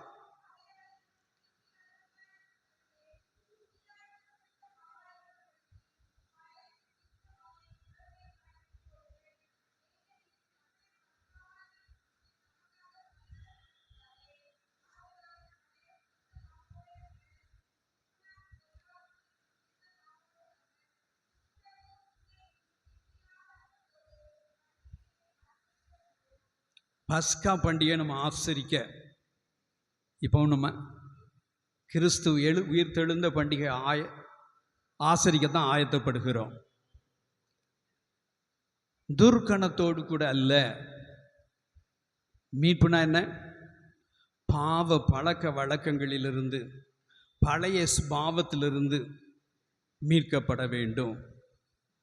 எகிப்தின் அடிமைத்தனத்திலிருந்து வெளியே வந்தாகணும். நம்முடைய பாவம் மன்னிக்க அவர் ஆயத்தமாக இருக்கிறார். இயேசு சிலுவையில் அறைக்கப்பட்டிருந்த போது 2 கள்ளர்கள் பக்கத்தில் இருந்தாங்க. ஒருவன் சொன்னான், மெய்யாகவே அவன் தன்னுடைய நிலைமையை அப்படியே ஒத்துக்கொள்கிறான். நாம் நம்முடைய பாவங்களுக்காக அடிக்கப்பட்டிருக்கிறோம். இவரோ எந்த பாவம் செய்யவில்லையே. முதலாவது தான் பாவின்னு சொல்லி அறிக்கையிடுகிறான். அடுத்து அவரை பரிசுத்தர் என்று சொல்லி அறிந்திருக்கிறான். அவருக்கு ஒரு ராஜ்யம் உண்டு என்று சொல்லி அறிந்திருக்கிறான். அவருடைய வாழ்க்கை இதோடு கூட முடிந்து போகவில்லை என்று சொல்லி அறிந்திருக்கிறான். அவர் நினைத்தா என்னையும் பரலோகத்துக்கு கொண்டு போக முடியும் என்று சொல்லி அவனுடைய விசுவாசம் அவ்வளவு பெரிதாக இருக்குது. அது அந்த பாடு மத்தியிலும் அவரிடத்துல வேண்டுதல் செய்கிறான். உம்முடைய சன்னிதானத்தில் அவன் அறிக்கையிடுகிறான், நீர் என்னையும் நினைத்தருளும். இன்றைக்கு நீ என்னோடு கூட பரதேசியில் இருப்பார். நாம் நம்முடைய பாவங்களை உண்மையாகவே மனஸ்தாபப்பட்டு, ஐயோ நான் தேவனை விட்டு தூரம் போயிட்டேனே, அவர் விரும்புகிற பரிசுத்தம் என்கிட்ட இல்லையே, நான் டெய்லி அவரை சிலுவையில் அறைந்து கொண்டு இருக்கிறேனே, அவரை துக்கப்படுத்தி கொண்டு இருக்கிறேனே, இந்த பண்டிகை நாட்களுக்குள்ளாய் நான் கடந்து வந்து என்ன பிரயோஜனம்? உங்களுடைய பாவங்களுக்காக ஒரு நாளாவது துக்கப்பட்டு அவரிடத்துல ஒப்புரவாகி அதை விட்டு எழுந்திருக்கிறீர்களா? விசுவாசிக்கிற உங்களிடத்துல இந்த விடுதலையை அவரால் கொடுக்க முடியும். நான் ஆசிரியராக இருந்த நாட்களில் ஒரு மாணவன் ஒரு முறை என்னிடத்துல அனுப்பி வச்சாங்க. அவன் தாடி வளர்த்துக்கிண்டு ரொம்ப பரிதாபமாக வந்து நின்னான். என்னன்னு கேட்டபோது, எங்கள் அப்பாவுக்கு நிறைய பிஸ்னஸ் இருந்துச்சு. எங்கள் வீட்டில் மூத்தவங்கெல்லாம் பெண் பிள்ளைகள் ஆகையினால எனக்கு எங்கள் அப்பா நான் எப்போ பணம் கேட்டாலும் கொடுத்துருவாரு. நான் இஷ்டம் போல் பாவம் செய்தேன். சிகரெட்டை ஒரு நாளைக்கு 4 பேக்கெட்டாவது நான் ஊதுவேன். ஆனால் என் தகப்பனார் ஒரு நாள் திடீரென்று சொல்லி மரித்து போனார். இப்போது கடைகளில் உள்ள பொருட்களை எல்லாம் விற்பதற்கு கொடுத்தவங்க வந்து உங்கள் அப்பா அவ்வளோ தரணும் இவ்வளோ தரணும் எல்லாத்தையும் எடுத்துகிட்டு போயிட்டாங்க. இப்போ வியாபாரம் இல்லை. எனக்கு என்னுடைய பாவங்களை செய்வதற்கு இப்போது துட்டு இல்லை. எனக்கு அந்த பாவத்தை விட்டு வெளியே வரவும் என்னால் முடியலை. நான் என்ன செய்வேன்னு சொல்லி கண்ணீர் விட ஆரம்பித்தான். அவன் புறஜாதியான பையன்தான், புற மார்க்கத்தை சேர்ந்தவன். அவனிடம் சொன்னேன், ஒரே ஒரு வழி தான் எனக்கு தெரியும். நான் ஏதோ உன்னை மதம் மாத்திரன்னு நினைக்காத. நம்மளால் முடியாததை முடிப்பதற்காகத்தான் இயேசு கடந்து வந்தார். நீ எவ்வளோ ட்ரை பண்ணிட்டல்ல, இப்போ ஒரே ஒரு காரியத்தை செய். இந்த இயேசுங்கிற நாமத்தின நீ வேண்டுதல் செய்ய முடியுமான்னு சொல்லி கேட்டேன். நான் உனக்கு ஜெபம் பண்ணலாமான்னு கேட்டேன், வேண்டான்ட்டான். உனக்கு நியூ டெஸ்டமென்ட் தாரேன்னே வேண்டான்ட்டான். என்கிட்ட வீட்டில் ஒன்று இருக்குது, கிதியன்ஸ் கொடுத்தது, அதை நான் பார்த்துக்கிட்டு வேண்டிட்டு போயிட்டான். ஆனால் ஒரு வாரம் கழித்து வந்தான், நீட்டாக ஷேவ் பண்ணி வந்தான். என்னாச்சுன்னு கேட்டேன், நான் விடுதலை பெற்றுட்டேன். இயேசு விடுவிக்கிறவர், அவர் இன்றும் ஜீவிக்கிறார். உங்களுடைய வாழ்க்கையிலும் அற்புதங்களை செய்ய காத்திருக்கிறார். அப்போ அவன்கிட்ட கேட்டேன், விட்டுட்ட உன் ஃப்ரெண்ட்ஸ்கிட்ட சொல்லிட்டியான்னு கேட்டேன். அவன் சொன்னான், இல்லை சார், எப்படி சொல்ல, ஒருவேளை மறுபடியும் ஆரம்பிச்சிட்டா சிரிப்பாங்களேன்னு. அப்போ நான் சொன்னேன், நீ வாயினால் அறிக்கை பண்ணிட்டேன்னு சொன்னால் தேவன் உனக்காக கூட இருந்து செயல்படுவார். அப்பேற்பட்ட நண்பர்கள்லாம் உங்களை விட்டு விலகிடுவாங்கன்னு சொன்ன. அவன் அதற்கு பிறகு தைரியமாக கல்லூரியுடைய சிற்றாலயத்துக்கு வர ஆரம்பித்தான். ஓப்பனாக தேவனுக்கென்று வாழ ஆரம்பித்தான். விடுதலையை பெற்றுக்கொண்டான். இந்த தேவனுடைய பிள்ளையே, சகோதரனே, சகோதரியே, உன்னுடைய வாழ்க்கையில் இந்த விடுதலையின் அனுபவம் உண்டா? இந்த அனுபவம் இல்லாதபடி அவர் மீட்பர் என்று சொல்லி கொண்டிருக்கிறதுல அர்த்தம் இல்லை. நீ எடுத்திருக்கிற ஞானஸ்தானத்தில் அர்த்தம் இல்லை. அந்த ஞானஸ்தானம் அடக்க ஆராதனை. பழைய மனுஷனை அடக்கம் பண்ணி புது சிஷ்யாய் தண்ணியை விட்டு வெளியே வருவது தான் ஞானஸ்தானத்தின் அர்த்தம். உன்னுடைய பழைய வாழ்க்கை அடக்கம் பண்ணப்படாதபடி இன்னும் பாவத்தில் இருந்து கொண்டு இந்த தேவனை ஆராதித்து வீண். துன்மார்க்கர் போடு வேஷத்தை அவர் விரும்புறதில்லை. தேவனுடைய சன்னிதானத்தில் வந்திருக்கிறார். இன்றைக்கு தேவனுடைய சமூகத்தில் தீர்மானம் எடுக்க வேண்டிய நாள். அவருடைய வல்லமையை மட்டுப்படுத்தாத, அவர் விடுவிக்கிறவர். அவருடைய வல்லமை மகா மேன்மையானது. மனுஷனால் கூடாதது அவரால் கூடும். விசுவாசிக்கிறவனுக்கு எல்லாம் கூடும் என்று சொல்லி வேதம் சொல்கிறது. உன்னுடைய வாழ்க்கையில் பல பாடுகள், போராட்டங்கள், நிந்தைகள், அவமானங்கள் எல்லாம் பாவத்தினால் வந்ததாக இருக்கலாம். உன் குடும்பத்தில் ஒருவேளை உன்னுடைய பெற்றோர், உன்னுடைய கணவர் யாரோ ஒருவர் செய்த பாவத்தின் நிமித்தமாய் தருத்திரம், அவமானம், நிந்தை, கண்ணீர், பாடுகள் என்று சொல்லி இன்னும் துன்பத்தை அனுபவித்து கொண்டிருக்கிறாயோ, என்றைக்கு தான் மனம் திரும்ப போகிறாய். அவருடைய வல்லமையை மட்டுப்படுத்தாத. நீ நம்பிக்கையோடு கூட அவரிடத்துல கடந்து வரலாம். எந்த மனுஷனையும் பிரகாசிக்கிற மெய்யான ஒளி. இன்றைக்கு ரட்சிப்பின் சுவிசேஷத்தினுடைய வல்லமையை அறியாதபடியினால அதை குறித்து மேன்மை பாராட்டாதவர்களாக இருக்கிறோம். நம்முடைய வாழ்க்கையில் ரட்சிப்பின் அதிபதியாகிய இயேசு கிறிஸ்து செயல்பட விரும்புகிறார். முதலாவது அவருடைய சமூகத்தில் வந்திருக்கிற தேவனுடைய பிள்ளையே, நீ ரட்சிக்கப்பட்டிருக்கிறாயா? பாவ மன்னிப்பாகிய மீட்பு உனக்கு இருக்கிறதா? அடுத்து அதே 1ஆம் அதிகாரத்தில் பட்டியலில் நிறைய சொல்லப்பட்டிருக்குன்னு சொன்னேன். 5ஆம் வசனம் இல்லை 6ஆம் வசனம்,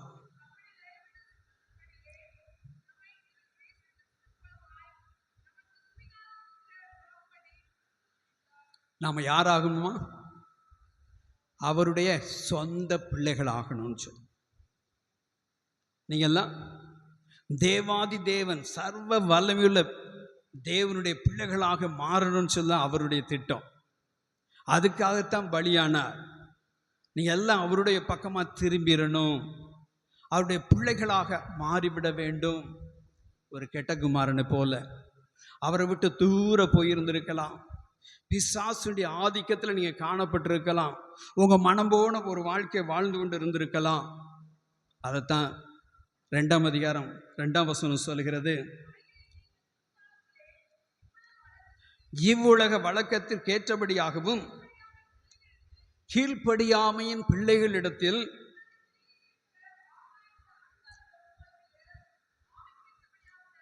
பிசாசு கிரியை செய்கிற பிள்ளைகளை போல கீழ்ப்படியாமையின் பிள்ளைகளாக இருந்திருக்கலாம். நீங்க யாருடைய பிள்ளையா இருக்கிறீங்க? தேவனுடைய பிள்ளைகள் தானா? அல்லது இன்னும் உங்க மாம்ச இச்சைகளை நிறைவேற்றும்படியாய் மனமோன போக்குல வாழ்க்கையை நடத்தி கொண்டு இருக்கிறீர்களோ? தேவனுடைய சமூகத்தில் கொஞ்சம் உங்களை ஆராய்ந்து பாருங்க. இயேசுவானவர் தன்னை சூழ்ந்து வந்திருந்த மக்களை பார்த்து ஒரு கேள்வி கேட்டார். அவர் மேலே குற்றம் கண்டுபிடிக்கணும், என்னமாவது அவருக்கு விரோதமாக செய்யணும்னு சொல்லி ஒரு கூட்டம் கடந்து வந்தது. யோவானின் சுவிசேஷம் 8ஆம் அதிகாரம் 44ஆம் வசனம். நீங்கள் உங்கள் பிதாவாகிய பிசாசானவனால் உண்டானவர்கள்,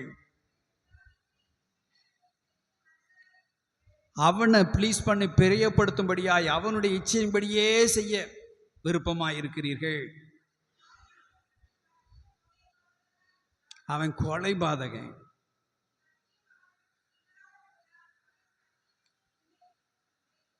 அவன் பொய்யன்.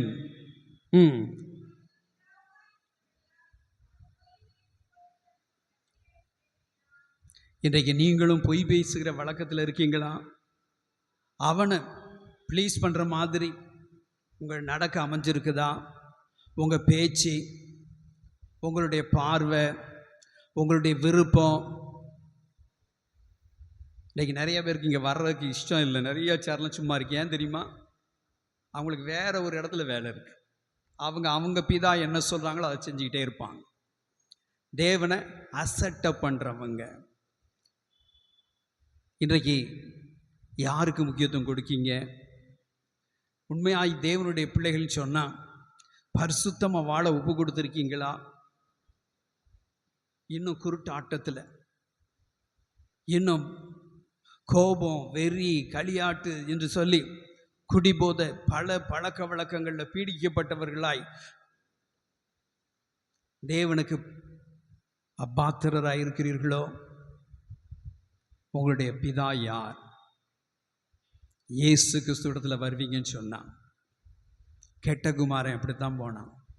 தான் தகப்பனிடத்தில் மகிமையான ஐஸ்வர்யம் இருந்தது, கிருபை இருந்தது, தயவு இருந்தது, ஆசீர்வாதமான சூழ்நிலை இருந்தது. அங்கே வேலை பார்த்துக்கிட்டு இருந்த கூட சம்பூர்ணமாக சாப்பிட்டுக்கிட்டு இருந்தாங்க. ஆனால் இவன் என்ன செய்தான்? பொருளாசை, விபச்சார பாவம். எனக்கு வர வேண்டிய பங்கத்தாரும் நான் ஏன் மனது போல நான் வாழ விரும்புகிறேன். இன்றைக்கு அநேக கிறிஸ்தவனுடைய ஜபம் அதுதான். தேவனிடத்தில் ஜெபம் பண்ணும் போதெல்லாம் எனக்கு இதை தாரும் அதை தாரும். டிமாண்ட்ஸ். நீர் என்ன சொல்றீரோன்னு அதை செய்கிறதுக்கு ஆயத்தம் என்று சொல்லி ஒப்பு கொடுக்குற வாழ்க்கை அல்ல. அவரை பிரியப்படுத்துறதுக்கு எனக்கு ஆலோசனையை தாரும், நான் உம்மை விட்டு வழிகிட்டு போகக்கூடாது, நான் உம்மை பிரியப்படுத்த விரும்புகிறேன் என்று சொல்லி ஜெபிக்கிறதுக்கு மனம் இல்லை. பட்டியல், கோரிக்கை, இதை தந்துடும், இதுதான் ஆசீர்வாதம். கொடுத்துட்டாரு, வாங்கிட்டு தூர போனான்.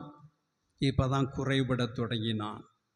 இப்போதான் தன் தகப்பனுடைய ஆசீர்வாதம் என்னன்னு சொல்லி தெரிந்தது.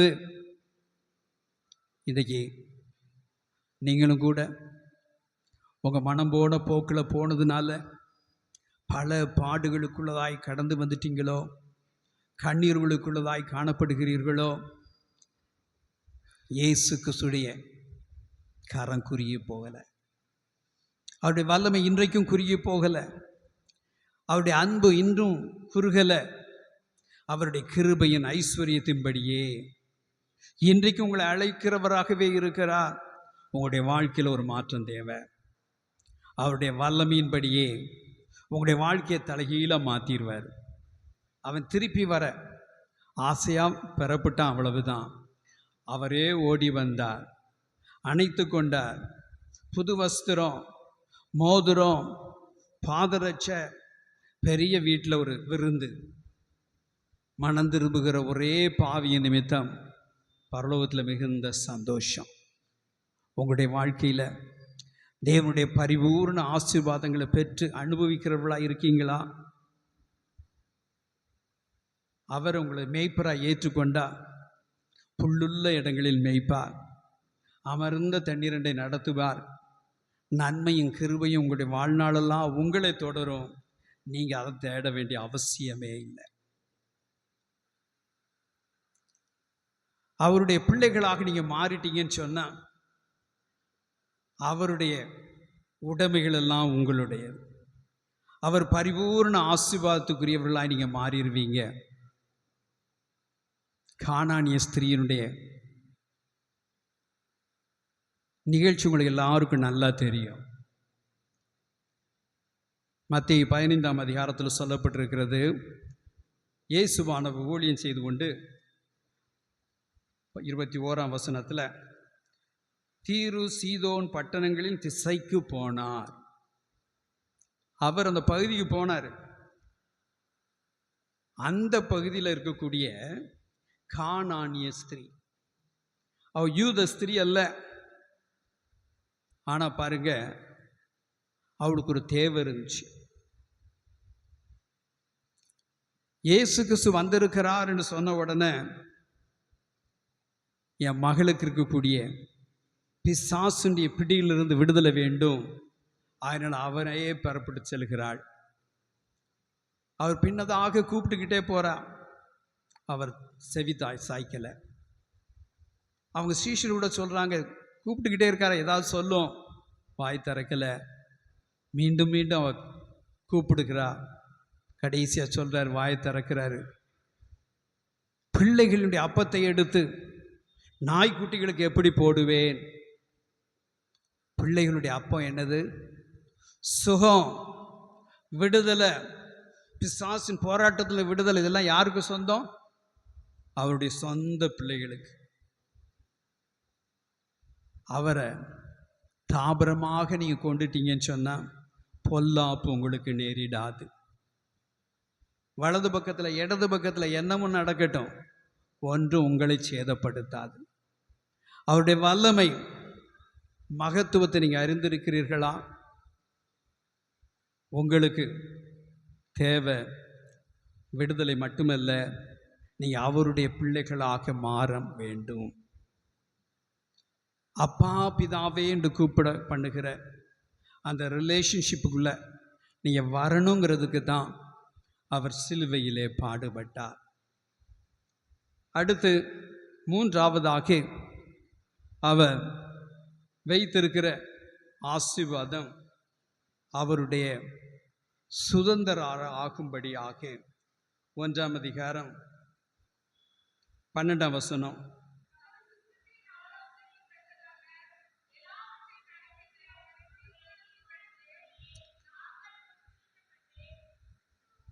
கிறிஸ்துவுக்குள் அவருடைய சுதந்திரமாகும்படி தெரிந்து கொள்ளப்பட்டோம்.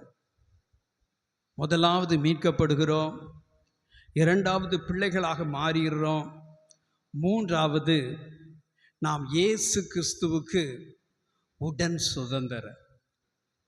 எப்படி பிதாவுடைய குமாரனாக இயேசு கிறிஸ்து இருந்தாரோ அப்படியே நீங்களும் அவரோடு கூட பிறந்த இன்னொரு பிள்ளை. நீங்கள் மறுபிறவும் பிறந்துட்டீங்கன்னு சொன்னால் அவருக்கு இருக்கக்கூடிய அத்தனை ஸ்லாக்கியங்களும் உங்களுக்கும் உண்டு. கொஞ்சமாவது யோசித்து பார்த்துருக்கீங்களா? இயேசுவானவர் உயிர் தெழுந்த அதே அவரிடத்துல செய்த அதே வல்லமையின்படி உங்களையும் உயிரோடு எழுப்பி நீங்கள் பாவத்தை அடக்கம் பண்ணிட்டு வந்துட்டீங்கன்னா உங்களை அவர் உயர்த்துவார். எப்படி உயர்த்துவார்?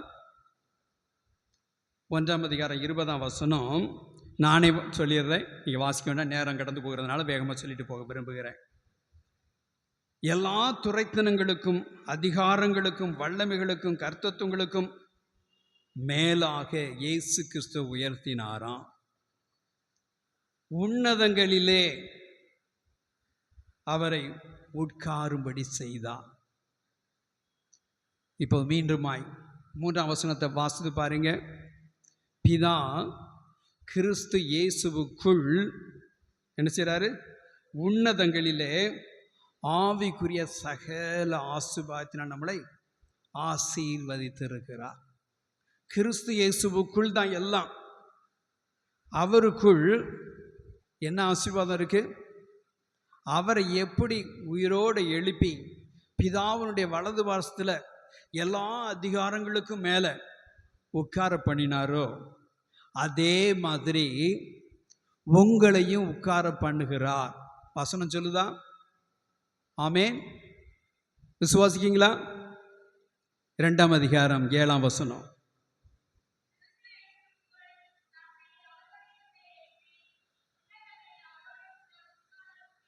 உன்னதங்களிலே அவரோடே கூட உட்காரவும் செய்தார். உன்னதங்களிலே, உன்னதங்களில் என்ன இருக்குது? உன்னதங்களில் யார் இருக்கா? தேவன் இருக்காரு. எல்லாத்தையும் சொல்றதுக்கு நேரம் இல்லை. மறுபடியும் வசனம் ரொம்ப தெளிவாக இருக்குது, சங்கீதங்கள்லாம் சொல்லப்பட்டிருக்கு. ஆவிக்குரிய மண்டலங்களத்தில் தான் பிசாசும் போராடிக்கிட்டு இருக்கிறோம். 2ஆம் அதிகாரத்தில் நான் வாசித்தோம் இல்லையா? என்ன சொல்லியிருக்கு? ஆகாயத்து அதிகார பிரபுவாகிய பிசாசு, அவனும் அங்கே தான் போராடிக்கிட்டு இருக்கிறான். அவனுக்கு மேலாக உங்களை அமர பண்ணுகிறார். கிறிஸ்துவோடு கூட அமர பண்ணுகிறார். நீங்கள் அதிகாரம் உள்ளவர்களாக இருக்க வேண்டும் என்று சொல்லி தான் அவருடைய திட்டம். நீங்கள் அவருடைய பிள்ளைகளை ஆயிட்டீங்கன்னு சொன்னால் நீங்கள் கேட்டாலும் கேட்காட்டாலும் அவர் தன்னுடைய சம்பூர்ணமான ஆசீர்வாதத்தை உங்கள் மேலே வச்சிருவார். நான் என்னுடைய சாட்சி சொல்ல விரும்புகிறேன். கல்லூரியில் ஆசிரியராக இருந்தேன். நல்ல வருமானம் இருந்துச்சு, நல்ல குடும்ப வாழ்க்கை எல்லாம் இருந்துச்சு. ஆனால் 9 ஆண்டுகளாக எனக்கு ஒரு நோய். டாக்டர்ஸ் பேர் கொடுத்தாங்க, நிவாரணம் இல்லை. சில டாக்டர்ஸ் அதை அமீபியாசிஸ்னாங்க. அமீபியாங்கிற ஒரு கிருமி இருக்குது, அது தானாக வெடித்து அப்படி பருகிக்கிட்டே இருக்கும், அதெல்லாம் ஈஸியாக போகாது, நீங்கள் தொடர்ந்து மாத்திரை எடுங்கன்னா. அந்த மாத்திரைக்கு பின்னதாக எழுதப்பட்டிருக்கும், it is carcinogenic in rates, cancer உருவாக்கக்கூடிய தன்மை உடையதுன்னு சொல்லி போட்டுருந்துச்சு. அப்போ நான் நினச்சேன் நம்முடைய ஆயுசு நாட்கள் குறுகியது. சில டாக்டர்ஸ் அல்சர்மாங்க, சில டிஸ்பெப்சியானாங்க, பேர் தான் நிறைய கொடுத்தாங்க. மிகவும் பலவீனம், கேஸ் ஃபார்மேஷன் ஆயிரும், சாப்பிட முடியாது. கல்லூரியில் உட்காந்து ஆசிரியரோடு சாப்பிட்டா மற்றவங்களாம் பார்த்து பரிதாபப்படுவாங்க. என்ன சார் இவ்வளவு கஷ்டப்படுறீங்க? ஒரு வாய் வைக்கணும்னா 4 தடவை ஏப்பம் வரும். சீக்கிரம் அதனால் பெட்டுக்கு போயிடுவேன், மேல் வலி இருக்கும். பல பாடுகளை அனுபவித்தேன். அந்த நாட்களில் அற்புத சுகத்தெல்லாம் நான் எதிர்பார்க்கவும் இல்லை, நான் கேட்டுக்கிடவும் இல்லை. அநேகம் நம்ம அப்படித்தான் இருக்கிறோம். நம்முடைய வாழ்க்கையில் இது நம்முடைய நிலைமை இப்படித்தான். ஆலயத்துக்கு போகிறோம், தேவனுக்கு பிரியமாக தான் இருக்கிறோம், வேதத்தை வாசிக்கிறோம், எல்லாம் செய்கிறோம். இது இருக்குதே, ஏதோ தேவன் தவறு செய்தது போல. என்னுடைய வாழ்க்கை அப்படித்தான் இருந்துச்சு 37 வயசு வரைக்கும். தேவனை ஆராதிக்க ஒழுங்காக போவேன், வேதத்தை ஒழுங்காக வாசிப்பேன், எந்த கெட்ட பழக்கமும் கிடையாது. ஏன்னு சொன்னால் குடும்பத்தில் அப்படி வளர்த்துட்டாங்க. வேதத்தை போட்டி போட்டு, அந்த நாட்களில் குடும்பங்களில் நிறைய பேர் இருப்பாங்க. எங்கள் வீட்டில் 7 பேர். போட்டி போட்டு யார் முதல்ல வாசிக்கிறது இதெல்லாம் போட்டு நிறைய முறை வாசித்துருப்போம். ஆனால் விசுவாசம் இல்லை, எதிர்பார்ப்பு இல்லை, தேவன் இதை எனக்கு செய்வார் நம்பிக்கை இல்லை. அப்படி தான் வாழ்ந்து கொண்டிருந்தேன். ஆனால்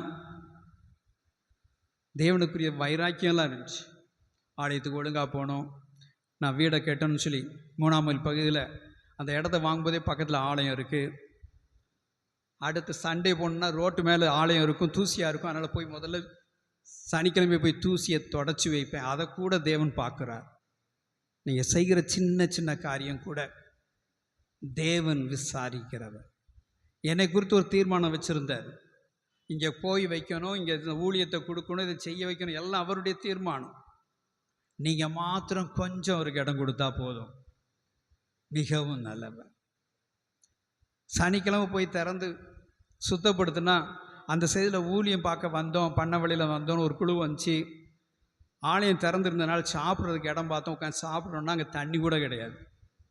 வாங்க வேணால் பக்கத்தில் தான் வீடு இருக்குது, எங்கள் வீட்டில் உட்காந்து சாப்பிடுங்க கூட்டிகிட்டு போனேன். அவங்க தீர்க்க தரிசனம் என்னமோதெல்லாம் சொல்லிட்டு போனாங்க. எனக்கு அதிலெல்லாம் நம்பிக்கை இல்லை, என்னமோ சொல்லிட்டு போகிறாங்க அப்படின்னு விட்டுட்டேன். கொஞ்ச நாள் கழித்து என் மச்சனன், அவரும் ஊழியத்தில் இருந்தார், ஒரு ஊழியக்காரரை கூப்பிட்டு வந்தார். அந்த நாட்களில் என் கூட வேலை பார்த்து கொண்டிருந்த ஒரு ஆசிரியருடைய குடும்பத்தில் ஒரு பிரச்சனை. கணவன் மனைவிக்கு இடையில தகராறு. அது 2 பேரும் பிரிஞ்சிருந்தாங்க. அந்த பையன் அப்பாவுக்கு ஏற்று பேசிட்டான்னு சொல்லி இதே ஊரில் சொந்த தாய், உனக்கு என் கையினால் சாப்பாடு கொடுக்க மாட்டேன்னு அடித்து துரத்திட்டாங்க. சாப்பிடுறதுக்கு அவன் 12ஆவது வகுப்பு படித்து கொண்டிருந்தான். ஆக ஸ்கூலை மாற்ற முடியாது. ஆகவே எங்கள் வீட்டுக்கு சாப்பிட்றதுக்கு காலைல சாப்பிட்டு மதியம் சாப்பாடை வாங்கிக்கிட்டு 3 வேளையும் வந்துக்கிட்டு இருந்தான். இந்த நற்கிரிகளுக்கு கூட தேவன் காண்கின்றார். அந்த நேரத்தில் என் மச்சனன் ஒரு ஊழியக்காரரை கூப்பிட்டு வந்திருந்தார். அப்போ எனக்கு ஊழியக்காரங்கள்லாம் என்ன ஏதோ பொழைப்பு நடத்துகிறாங்க அப்படி தான் நான் நினச்சிக்கிட்டு இருந்தேன். அற்பமான ஒரு நினைப்பு.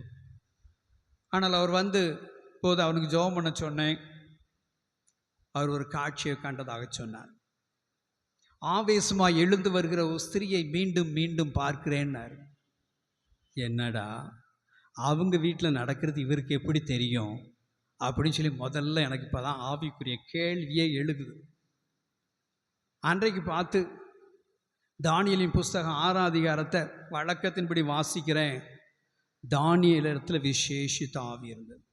நான் நினச்சேன் இவர்கிட்ட ஏதோ ஒரு விசேஷித்த ஆவி இருக்குது, இந்த வெளிப்பாடெல்லாம் எப்படி இவருக்கு வருது அப்படின்னு நினச்சிக்கிட்டே இருந்தேன். அன்றைக்கு வேதத்தை வாசிக்கிறேன், தானியேல் இடத்துல இருந்தது. ஓ, இது வேதத்துலேயும் எழுதப்பட்டிருக்கான்னு சொல்லி அன்னைக்கு தான் முதல்ல என் கண் திறக்கப்பட்டுச்சு. அப்போ தான் நான் யோசித்தேன், இது என்ன ஆவி, இது நமக்கு அவசியமா, அப்படின்னா இதை குறித்து தெரிஞ்சிடணும்னு சொல்லி அன்றைக்கி தான் வேதத்தை தியானம் பண்ண ஆரம்பித்தேன்.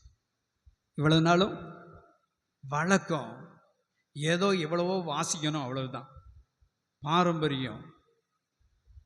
ஆனால் அன்றைக்கு இதை பெற்றுக்கொள்ளணும், நான் என்ன செய்யணும், நான் என்னத்துக்கு கீழ்ப்படியணும், பாவத்தை அறிக்கை பண்ணா அறிக்கை பண்ணுறதுக்கு ரெடி, மூலிகை ஞானஸ்தானம் எடுக்கணும் எடுக்கிறதுக்கு ரெடி, எதை செய்யணும் நான் ரெடி.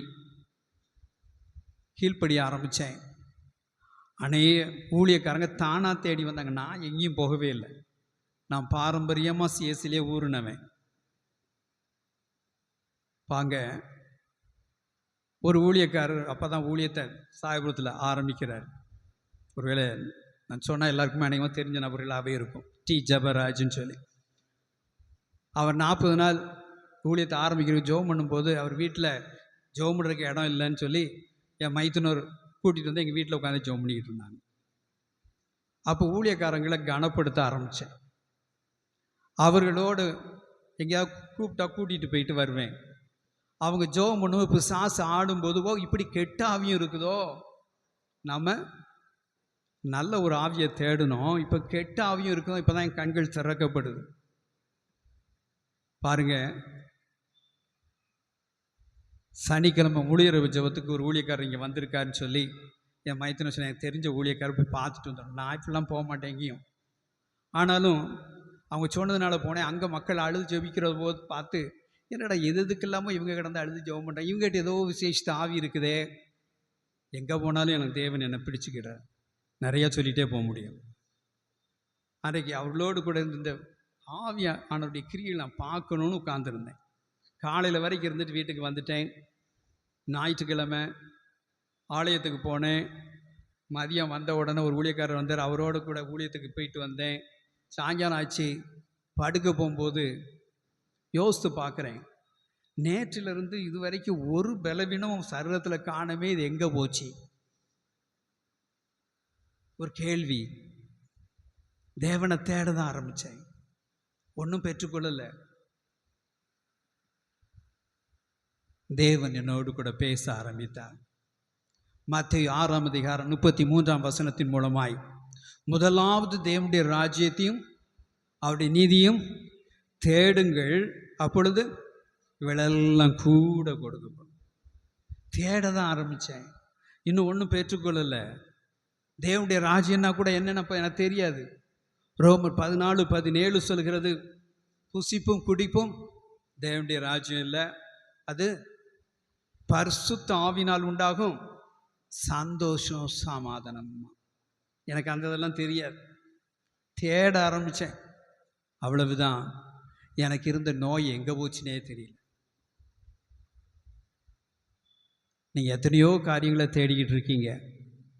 இந்த இயேசு கிறிஸ்து மாத்திரம் நீங்கள் தேடி உங்களுடைய வாழ்க்கையை அவருக்கு அர்ப்பணிப்பீங்கன்னு சொன்னால், தேட ஆரம்பித்தா போதும், தேவனுடைய மனம் குளிர்ந்துரும். எசேக்கியேல் 36ஆம் அதிகாரம் 8ஆம் வசனம் எடுத்தவங்க வாசிக்கலாம்.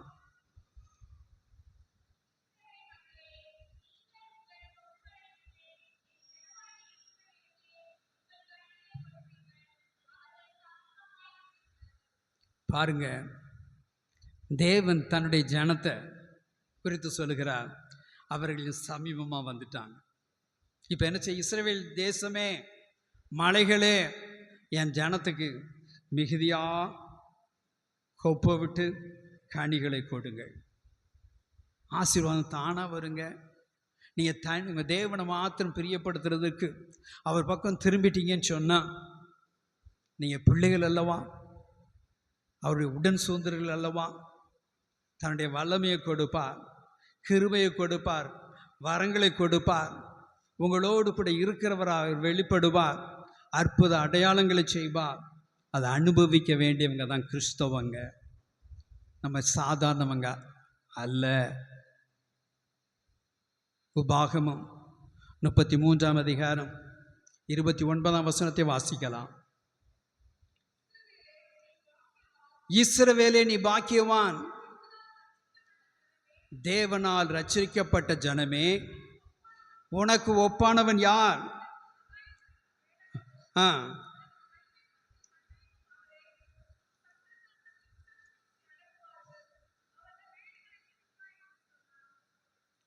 நீங்கள் தேவனுடைய பிள்ளைகள் ஆயிட்டா, தேவன் தான் உங்களுக்கு கேடகம். அவர் யுத்தத்தில் வல்லமையுள்ளவர். உங்களுடைய சத்துரு பிசாசானவனாக இருக்கலாம், அவன் கொல்லவும் அழிக்கவும் வருகிறான். அவன் ஒரு திருடன், உங்கள் ஆசீர்வாதங்களை எல்லாம் திருடி கொண்டு இருக்கலாம். இன்றைக்கு நீ தேவனுடைய பிள்ளையாய் மாறுவாய் என்று சொன்னாள். ரட்சிக்கப்பட்ட ஜனமே, உனக்கு ஒப்பானவன் யார்? நீ சாதாரணமான ஆள் அல்ல. நீ தேவனுடைய பிள்ளை, தேவனுடைய உடன் சுதந்திரர். நீ பாக்கியவான், எல்லாவற்றையும் அனுபவிக்க பிறந்தவங்க. உங்கள் வாழ்க்கையில் இந்த தேவனை கொஞ்சம் நெருங்கி வந்து பாருங்க. அவர் மகத்துவத்தை, அவருடைய வல்லமையை நீங்கள் ஒவ்வொரு நாளும் ருசிக்கலாம். நீங்கள் கொஞ்சம் மட்டும் முயற்சி எடுத்தால் போதும். இதே பகுதியில், மட்டக்கடை பகுதியில் ஏசுராஜுன்னு சொல்லி எனக்கு ஒரு நண்பர் இருந்தார். அவர் ரோம கத்தோலிக்க சபையை சேர்ந்தவர். அந்த நாட்களில் பில்லி சூனியத்தில் அதிகமாக கஷ்டப்பட்டார். நாங்கள் ரட்சிக்கப்பட்ட நாட்களில் அவங்க குடும்பத்துக்கு போவோம். காலையில் சமைக்க போகலான்னு போனால் அங்கே அடுப்பாங்கரையில் நரகள் கிடக்கும், அல்லது பாம்பு இருக்கும், அல்லது தேள் இருக்கும். ஒவ்வொரு நாளும் நரக வேதனை, பயங்கர பாடுகளுக்குள்ளாய் கடந்து வந்தாங்க. ஊழியர்களை தேடினாங்க. ஊழியர்கள் போய் ஒரு தடவை ஜெபம் பண்ணிட்டு வந்துட்டா கொஞ்ச நாளைக்கு பிரச்சனையே இருக்காது. ஒரு வாரம் ஆனவொடனே மறுபடியும் ஆரம்பிச்சு, மறுபடியும் ஒரு ஊழியக்காரர் வந்தாருன்னா கொஞ்ச நாள் பிரச்சனை இருக்காது. இப்படி இருந்த உடனே ஒரு நாள் ஒரு ஊழியக்காரர்கிட்ட ஆலோசனை கேட்டார். எங்களுக்கு நிரந்தரமாக விடுதலை வேணால் நாங்கள் என்ன செய்யணும்? அவர் சொல்லிட்டு போனது, இயேசுங்கிற நாமத்தை பற்றிக்கோங்க. ஒரு நாள் வீடு பூட்டி இருந்தது. பூட்டியிருக்க கதவு வழியாக அப்படி முட்டை மிதந்துட்டு உள்ளே வந்துச்சு தான். பொதுவாக அந்த முட்டை வந்து தொட்டாச்சுன்னா தூக்கி அடிச்சிருமா. இந்த முட்டையை பார்த்தோன்னே பயந்தார். ஆனால் அவர் சொன்ன ஆலோசனை ஞாபகம் வந்துச்சு. அவர் பேரே ஏசுராஜ் தான். ஆனால் இயேசுங்கிற நாமத்தில் நம்பிக்கை இல்லை. ஆனால் அன்றைக்கு ஏசுன்னு பயந்துட்டே சொன்னாராம். சொல்ல சொல்ல அது அப்படி வந்த முட்டை அவர் வெளியே போக ஆரம்பிச்சிச்சான். உற்சாகம் வந்துட்டு உடனே இயேசுங்கிற நாமத்தை பற்றி கேட்டார். இன்றைக்கு அநேக கிறிஸ்தவங்க இப்படித்தான் இருக்கிறோம். ரட்சிப்பின் வல்லமையை அனுபவிக்கலை, சுவிசேஷத்தின் வல்லமையை அனுபவிக்கலை, பிள்ளைகள்ங்கிற அதிகாரத்தை அனுபவிக்கலை. வெறுமனே ஆலயத்துக்கு வந்து போகிறவங்களா இருக்கிறோம். பெதஸ்தா குளத்து பக்கத்தில் ஒருத்தன் 38 வருஷமாக படுத்திருந்தான், வியாதியஸ்த. இருந்த இடம் சரிதான். நீங்களும் அப்படித்தான் பல ஆண்டுகளாக வந்து போறீங்க, ஆனால் விடுதலை இல்லை. தேவனுடைய வல்லமையை இன்னும் ருசிக்கலை. 38 வருஷம் இயேசுவானவர் அவனை சந்திக்க கடந்து வந்தார். அவன் நிலைமையை அறிந்திருந்தார். இப்போ அவன்கிட்ட கேட்டாரு, நீ குணமடைய விரும்புகிறாயா? உங்களுடைய அனுமதி இல்லாமல் தேவன் உங்களுடைய வாழ்க்கையில் பிரவேசிக்க மாட்டார். உங்களுக்கு ஒரு அற்புதத்தை செய்யணும்னு சொல்லி நான் விரும்புகிறார். உங்களுடைய விசுவாசத்தை தட்டி எழுப்பணும்னு சொல்லி நான் விரும்புகிறார். நீங்கள் தேவனை தேடாதவர்களாக இருந்தால் கூட எப்படியாவது உங்களை சந்திக்கணுங்க அவருடைய தீர்மானம். அவர் தன்னுடைய வல்லமையை வெளிப்படுத்த காத்திருக்கிறாராம். சங்கீதம் 106 சங்கீதம் 8 வசனத்தை வாசித்து பாருங்க. ஆனாலும் இஸ்ரேல் ஜனங்கள் கேடுகட்ட ஜனம், நிறைய அற்புத அடையாளங்களை பார்த்தும் மீண்டும் மீண்டும் கேள்வி கேட்டுக்கிட்டே இருந்தவங்க, அவங்களுக்கு அவர் என்ன செய்தார் வாசிக்கலாம். ஆனாலும் அவர் தமது வல்லமையை வெளிப்படுத்தும்படி தம்முடைய நாமத்து நிமித்தம் அவர்களை ரட்சித்தார். அவர்களுக்கும் தன்னுடைய வல்லமையை வெளிப்படுத்த விரும்புகிறார். நீங்கள் எப்பேற்பட்டவங்களாகவும் இருக்கலாம். உங்களுடைய வாழ்க்கையையும் ஒரு அற்புதத்தை செய்யணும்னு சொல்லி அவர் காத்து கொண்டு இருக்கிறார். இன்றைக்காவது எதிர்பார்ப்போடு நான் குணமடைய விரும்புகிறேன். என் பாடுகளிலிருந்து, வேதனைகளிலிருந்து, அவமானங்கள், நிந்தைகளிலிருந்து எனக்கு விடுதலை வேணும். ஒரு மகிமையான தேவனுடைய பிள்ளைங்கிற ஸ்தானத்தில் நான் ஒரு அதிகாரமுடையவனாய் வாழ விரும்புகிறேன். விசுவாசிக்கீங்களா? உங்கள் வாழ்க்கையில் ஒரு மாற்றம் வருங்கிறத விசுவாசிக்கீங்களா? என்னுடைய வாழ்க்கையில் நான் பரிபூர்ணமாக அதை அனுபவிச்சிருக்கிறேன். கல்லூரி முதல்வராக இருந்தபோது நான் விரும்பின காரியம்லாம் தேவன் செய்கிறத பார்த்து அனுபவிச்சுக்கிட்டு தேவனை துதித்து கொண்டே இருப்பேன். கர்த்தர் யோசேப்போடு கூட இருந்தார்.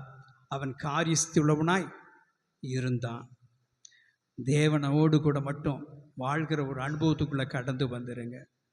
எத்தனையோ நாட்களை கடந்து வந்துட்டீங்க. இந்த நாளில் மனப்பூர்வமாக நான் என்னுடைய வாழ்க்கையில் ஒரு மாற்றத்தை காண விரும்புகிறேன். What's the impact of what the lord god has done for you? அவர் சிலுவையில் சம்பாதித்ததை நீங்கள் அனுபவிக்கீங்களா? அவர் உங்களை ஆவிக்குரிய சகல ஆசீர்வாதத்தினாலும் கிறிஸ்துவுக்குள் உன்னதங்களிலே, இது யாருக்கு சொல்லப்பட்டது தெரியுமா? சபையில் உள்ள ஒவ்வொருவருக்கும் சொல்லப்பட்டிருக்கிறது. நீங்கள் உங்கள் மூலமாக, இந்த சபையின் மூலமாக தான் அவருடைய வல்லமை வெளிப்படணுங்கிறது தேவ தீர்மானம். எபேசியர்கள் நிருபம் கொஞ்சம் திருப்பிக் கொள்ளலாமா?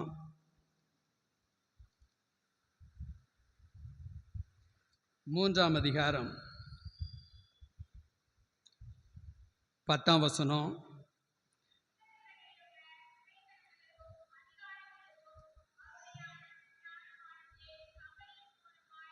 சபையின் மூலமாய், எபேசு சபையின் மூலமாய், இந்த திரவியபுரம் சர்ச் மூலமாய் பிசாசுக்கே தெரியணும்னு சொல்லி விரும்புகிறார். நீங்கள் அந்த வல்லமையை தரித்தவர்களாய் மாற வேண்டும்.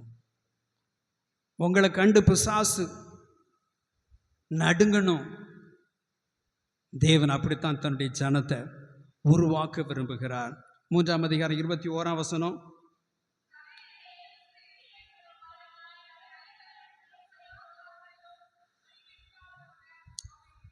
சபை அதுக்கு தாங்க இருக்குது. உங்களை வல்லமை தரிப்பிக்கப்பட்டவர்களாக உங்களை உருவாக்குவதுக்கு தான் இருக்குது. தேவனுடைய ஊழியத்துக்கு அநேக ஊழியக்காரங்க தேவை. அந்த 4ஆம் அதிகாரத்தில் சபையில் என்னென்ன ஊழியங்கள்லாம் இருக்குது அப்படின்னு சொல்லப்பட்டிருக்கிறத பார்க்குறோம். நீங்கள் சாதாரணமானவர்கள் அல்ல, ரட்சிக்கப்பட்ட ஜனமே. நீங்கள் உண்மையை வல்லமையை தரித்து கொள்ள வேண்டும். தேவன் சித்தம்பரம் நாளை தினத்தில் இந்த வல்லமையை தரிப்பித்து கொள்வதை குறித்து நான் உங்களுக்கு கற்றுக் கொடுக்க விரும்புகிறேன். இந்த நாளில், இந்த இரவு நேரத்தில் தேவனோடு கூட ஒப்புரவாயிருங்க. அவருடைய வல்லமையை நான் அனுபவிக்கணும். இந்த உலகத்தில் நான் வேறுபட்ட மனுஷங்கிறத நான் வாழ்ந்து காண்பிக்கணும். என் குடும்பத்தில் காணணும். நான் ஒரு அற்புத சாட்சியாய் மாறணும். எனக்கு உன்னதங்களிலே தேவன் ஒரு அழகான ஒரு திட்டம் வச்சிருக்கிறார். எல்லாவற்றுக்கும் மேலதாக அதிகாரமுள்ளவர்களாய் நீங்கள் இருக்கணும்னு சொல்லி தான் தேவன் விரும்புகிறார். சபையில் அத்தனை பேரும் மாறணும்னு சொல்லி தான் விரும்புகிறார். அத்தனை பேருக்கும் ஊழியம் இருக்குது. தேவன் உங்களை உருவாக்குகிற பணியைத்தான் செய்கிறார். இன்றைக்கு அவருடைய தீர்மானத்திற்கு நீங்கள் உங்களை ஒப்பு கொடுப்பீங்களா? கண்களை மூடி தேவனை நோக்கி பார்க்கலாமா? இருக்கிற இடத்துல முடிந்தால் முழங்கால் படியிட்டு கொள்ளலாம். அவருடைய வல்லமையின் மகா மேன்மையை எண்ணி பாருங்கள். அவர் சிறியவனை புழுதியிலிருந்து உயர்த்துகிறார்.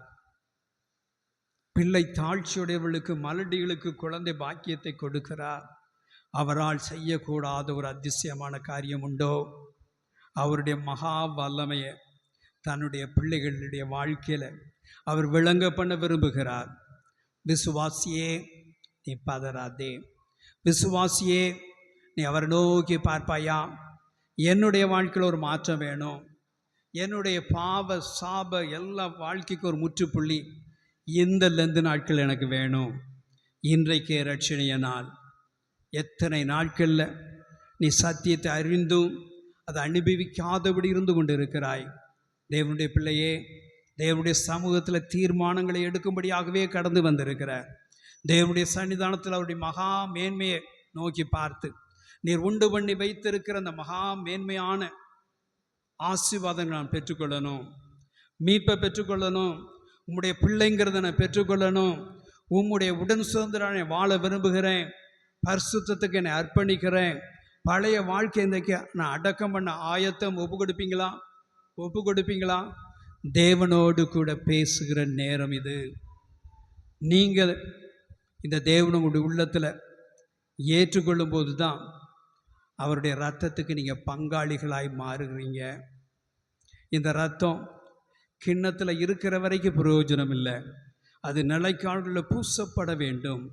நீங்கள் விசுவாசத்தோடு கூட உம்முடைய இரத்தம் எனக்காய் சிந்தப்பட்டது, கல்வாரியில் என்னுடைய பாவம், என்னுடைய மீறுதல்கள், என்னுடைய அகம்பாதம், என்னுடைய மாம்ச பாவம்தான் இம்மை கல்வாரி சிலுவையில் பலியாய் ஒப்பு கொடுக்க காரணம். ஒப்பு கொடுப்பாயா? சகோதரனே, சகோதரியே, இந்த நாள் தேவனோடு கூட உடன்படிக்கை பண்ணு. இன்றைக்கு என்னுடைய பழைய சுபாவத்திலிருந்து விடுதலை தாரும். கோபம், வைராக்கியம், சண்டை எல்லாம் வேண்டாம். சமாதானத்தோடு, ரட்சிக்கப்பட்ட அனுபவத்தோடு சியோனுக்கு திரும்பி வந்து விடுவாயா?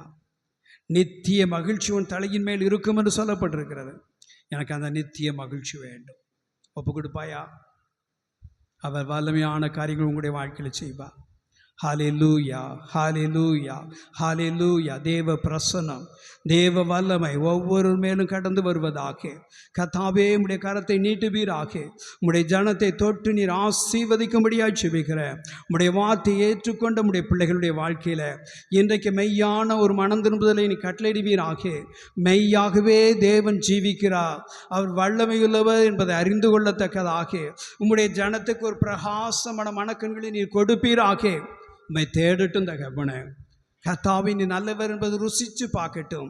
உம்முடைய வல்லமை நீருடைய வாழ்க்கையில் விளங்க பண்ணுவீராக. பொல்லாத பிசாசுடைய கிரியைகள் எல்லாம் இயேசு கிறிஸ்துவின் நாமத்தினருடைய சரீரங்களை விட்டு, இவருடைய குடும்ப வாழ்க்கையை விட்டு, இவருடைய வாழ்க்கையில் உள்ள பிரிவினைகளை விட்டு, கர்த்தாவே, தடைகள் எல்லாவற்றையும் கர்த்தாவே இப்போதே எடுத்து போடுவீராக. ஓ மைட்டி ஜீசஸ், உம்முடைய கரம் ஒவ்வொருடைய வாழ்க்கையிலும் கடந்து வருவதாக. ஒவ்வொருடைய கட்டுகளும் நீங்கி போகட்டும், பிசாசுனுடைய தந்திரங்கள் நீங்கி போகட்டும். தேவனே, நீர் உடைய வாழ்க்கையில மகிமைப்படுவீராக. உன்னதமான அனுபவங்களை கட்டளையிடும். உம்முடைய சொந்த பிள்ளைகளாக ராஜரீகம் பண்ணுகிற உம்முடைய கரங்களை ஆண்டு கொள்ளும்படியாக ஜெபிக்கிறேன். நீரே மகிமைப்படும். உம்முடைய கிருபை நாளுக்குள்ளாக போகிடுகிறேன். நாளை தினத்திலும் தொடர்ந்து நாங்கள் உம்முடைய பாதத்திலே கற்றுக்கொள்ள எங்களுக்கு உதவி செய்யும். உடைய சமாதானத்தை வைத்து போறேன்னு சொன்னீரேன்.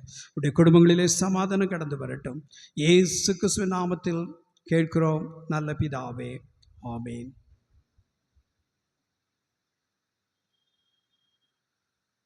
தொடர்ந்து ஜெபம் செய்வோம். அன்பு நிறைந்த ஆண்டவரே, உம்முடைய சமூகத்திலே இந்த 4வது வார கன்வென்ஷன் கூடுகையின் 1வது நாளுக்காக நன்றி செலுத்துகிறோம். நாங்கள் எங்களை உமக்கென்று அர்ப்பணிக்க கிருபை செய்திருக்கிறேன். நாங்கள் உம்மை தேடும் பொழுது எங்களிடத்திலே ஆண்டவரே, இந்த ஆவிக்குரிய வாழ்க்கையில் இந்த தவ காலத்திலே ஒரு மாற்றம் ஏற்படுவதை உணர்ந்து அந்த மாற்றத்தோடு கூட ஆண்டவரே உமக்குள்ளாக பலனடைந்து வாழ்வதற்கு இந்த நாட்கள் நாங்கள் எங்களை உமக்கென்று அர்ப்பணிக்கிறோம். இந்த அர்ப்பணிப்போடு என்னென்னும் செயல்பட கர்த்தர் கிருபை தாரும். வந்திருக்கிற ஒவ்வொருவருக்காக ஜெபிக்கிறோம். தாகத்தோடு வந்திருக்கிறார்கள், இப்போ நேரத்தை தியாகத்தோடு செலவிட்டு வந்திருக்கிறார்கள். பிரயாசங்களை கர்த்தர் பொறுப்படுத்திக் கொள்வீராக. நன்மைகளில் நிரப்பும். திவ்ய கரம் அவளோடு கூட நிறைவாய் தங்கி இருக்கட்டும். இரவு நித்திரைகளை சில இருக்கிறோம், நல நித்திரையை தாரும். நாளை தினம் பரிசுத்த ஓய்வு நாள். பரிசுத்த ஓய்வு நாளிலே பரிசுத்த அலங்காரத்தோடு உம்மை தொழில் சேவிப்பதற்கு கர்த்தரங்களுக்கு அனுகிரகம் பாராட்டுவீராக. பாடலை வழி நடத்தின அன்பு சகோதர குழுவிற்காக, அருமையான இசைக்கருவாசன் சகோதரருக்காக, ரோதாசாய் இருக்கிற அனைத்து ஊழியர்களுக்காக, தேவ செய்தி கொடுத்த தாசருக்காக, குடும்பத்திற்காக எல்லாவற்றுக்காக ஜெபிக்கிறோம். ஐக்கியம், குடும்ப உறவு, நன்மைகள், மகிழ்ச்சி என்ன நிறைவாய் தங்கி இருக்கட்டும். இயேசுவே நாமத்தில் ஜெபிக்கிறோம் நல்ல பிதாவே. நம்முடைய கர்த்தராகிய இயேசு கிறிஸ்துவினுடைய கிருபை, பிதாவாகிய தேவனுடைய அன்பு, பரிசுத்த ஆவியின் ஐக்கியம் நம் அனைவரோடும் கூட எப்போதைக்கும் இருப்பதாக. என் ஆத்துமாவே கர்த்தரை ஸ்தோத்திரே, என் முழு உள்ளமே அவருடைய பரிசுத்த நாமத்தை ஸ்தோத்திரே. என் ஆத்துமாவே கர்த்தரை ஸ்தோத்திரே, அவர் செய்த சகல உபகாரங்களையும் மறவாதே. ஆமென். கர்த்தர் உங்களோடு இருப்பாராக. தெய்வ சமாதானத்தோடு சென்று வருவோம்.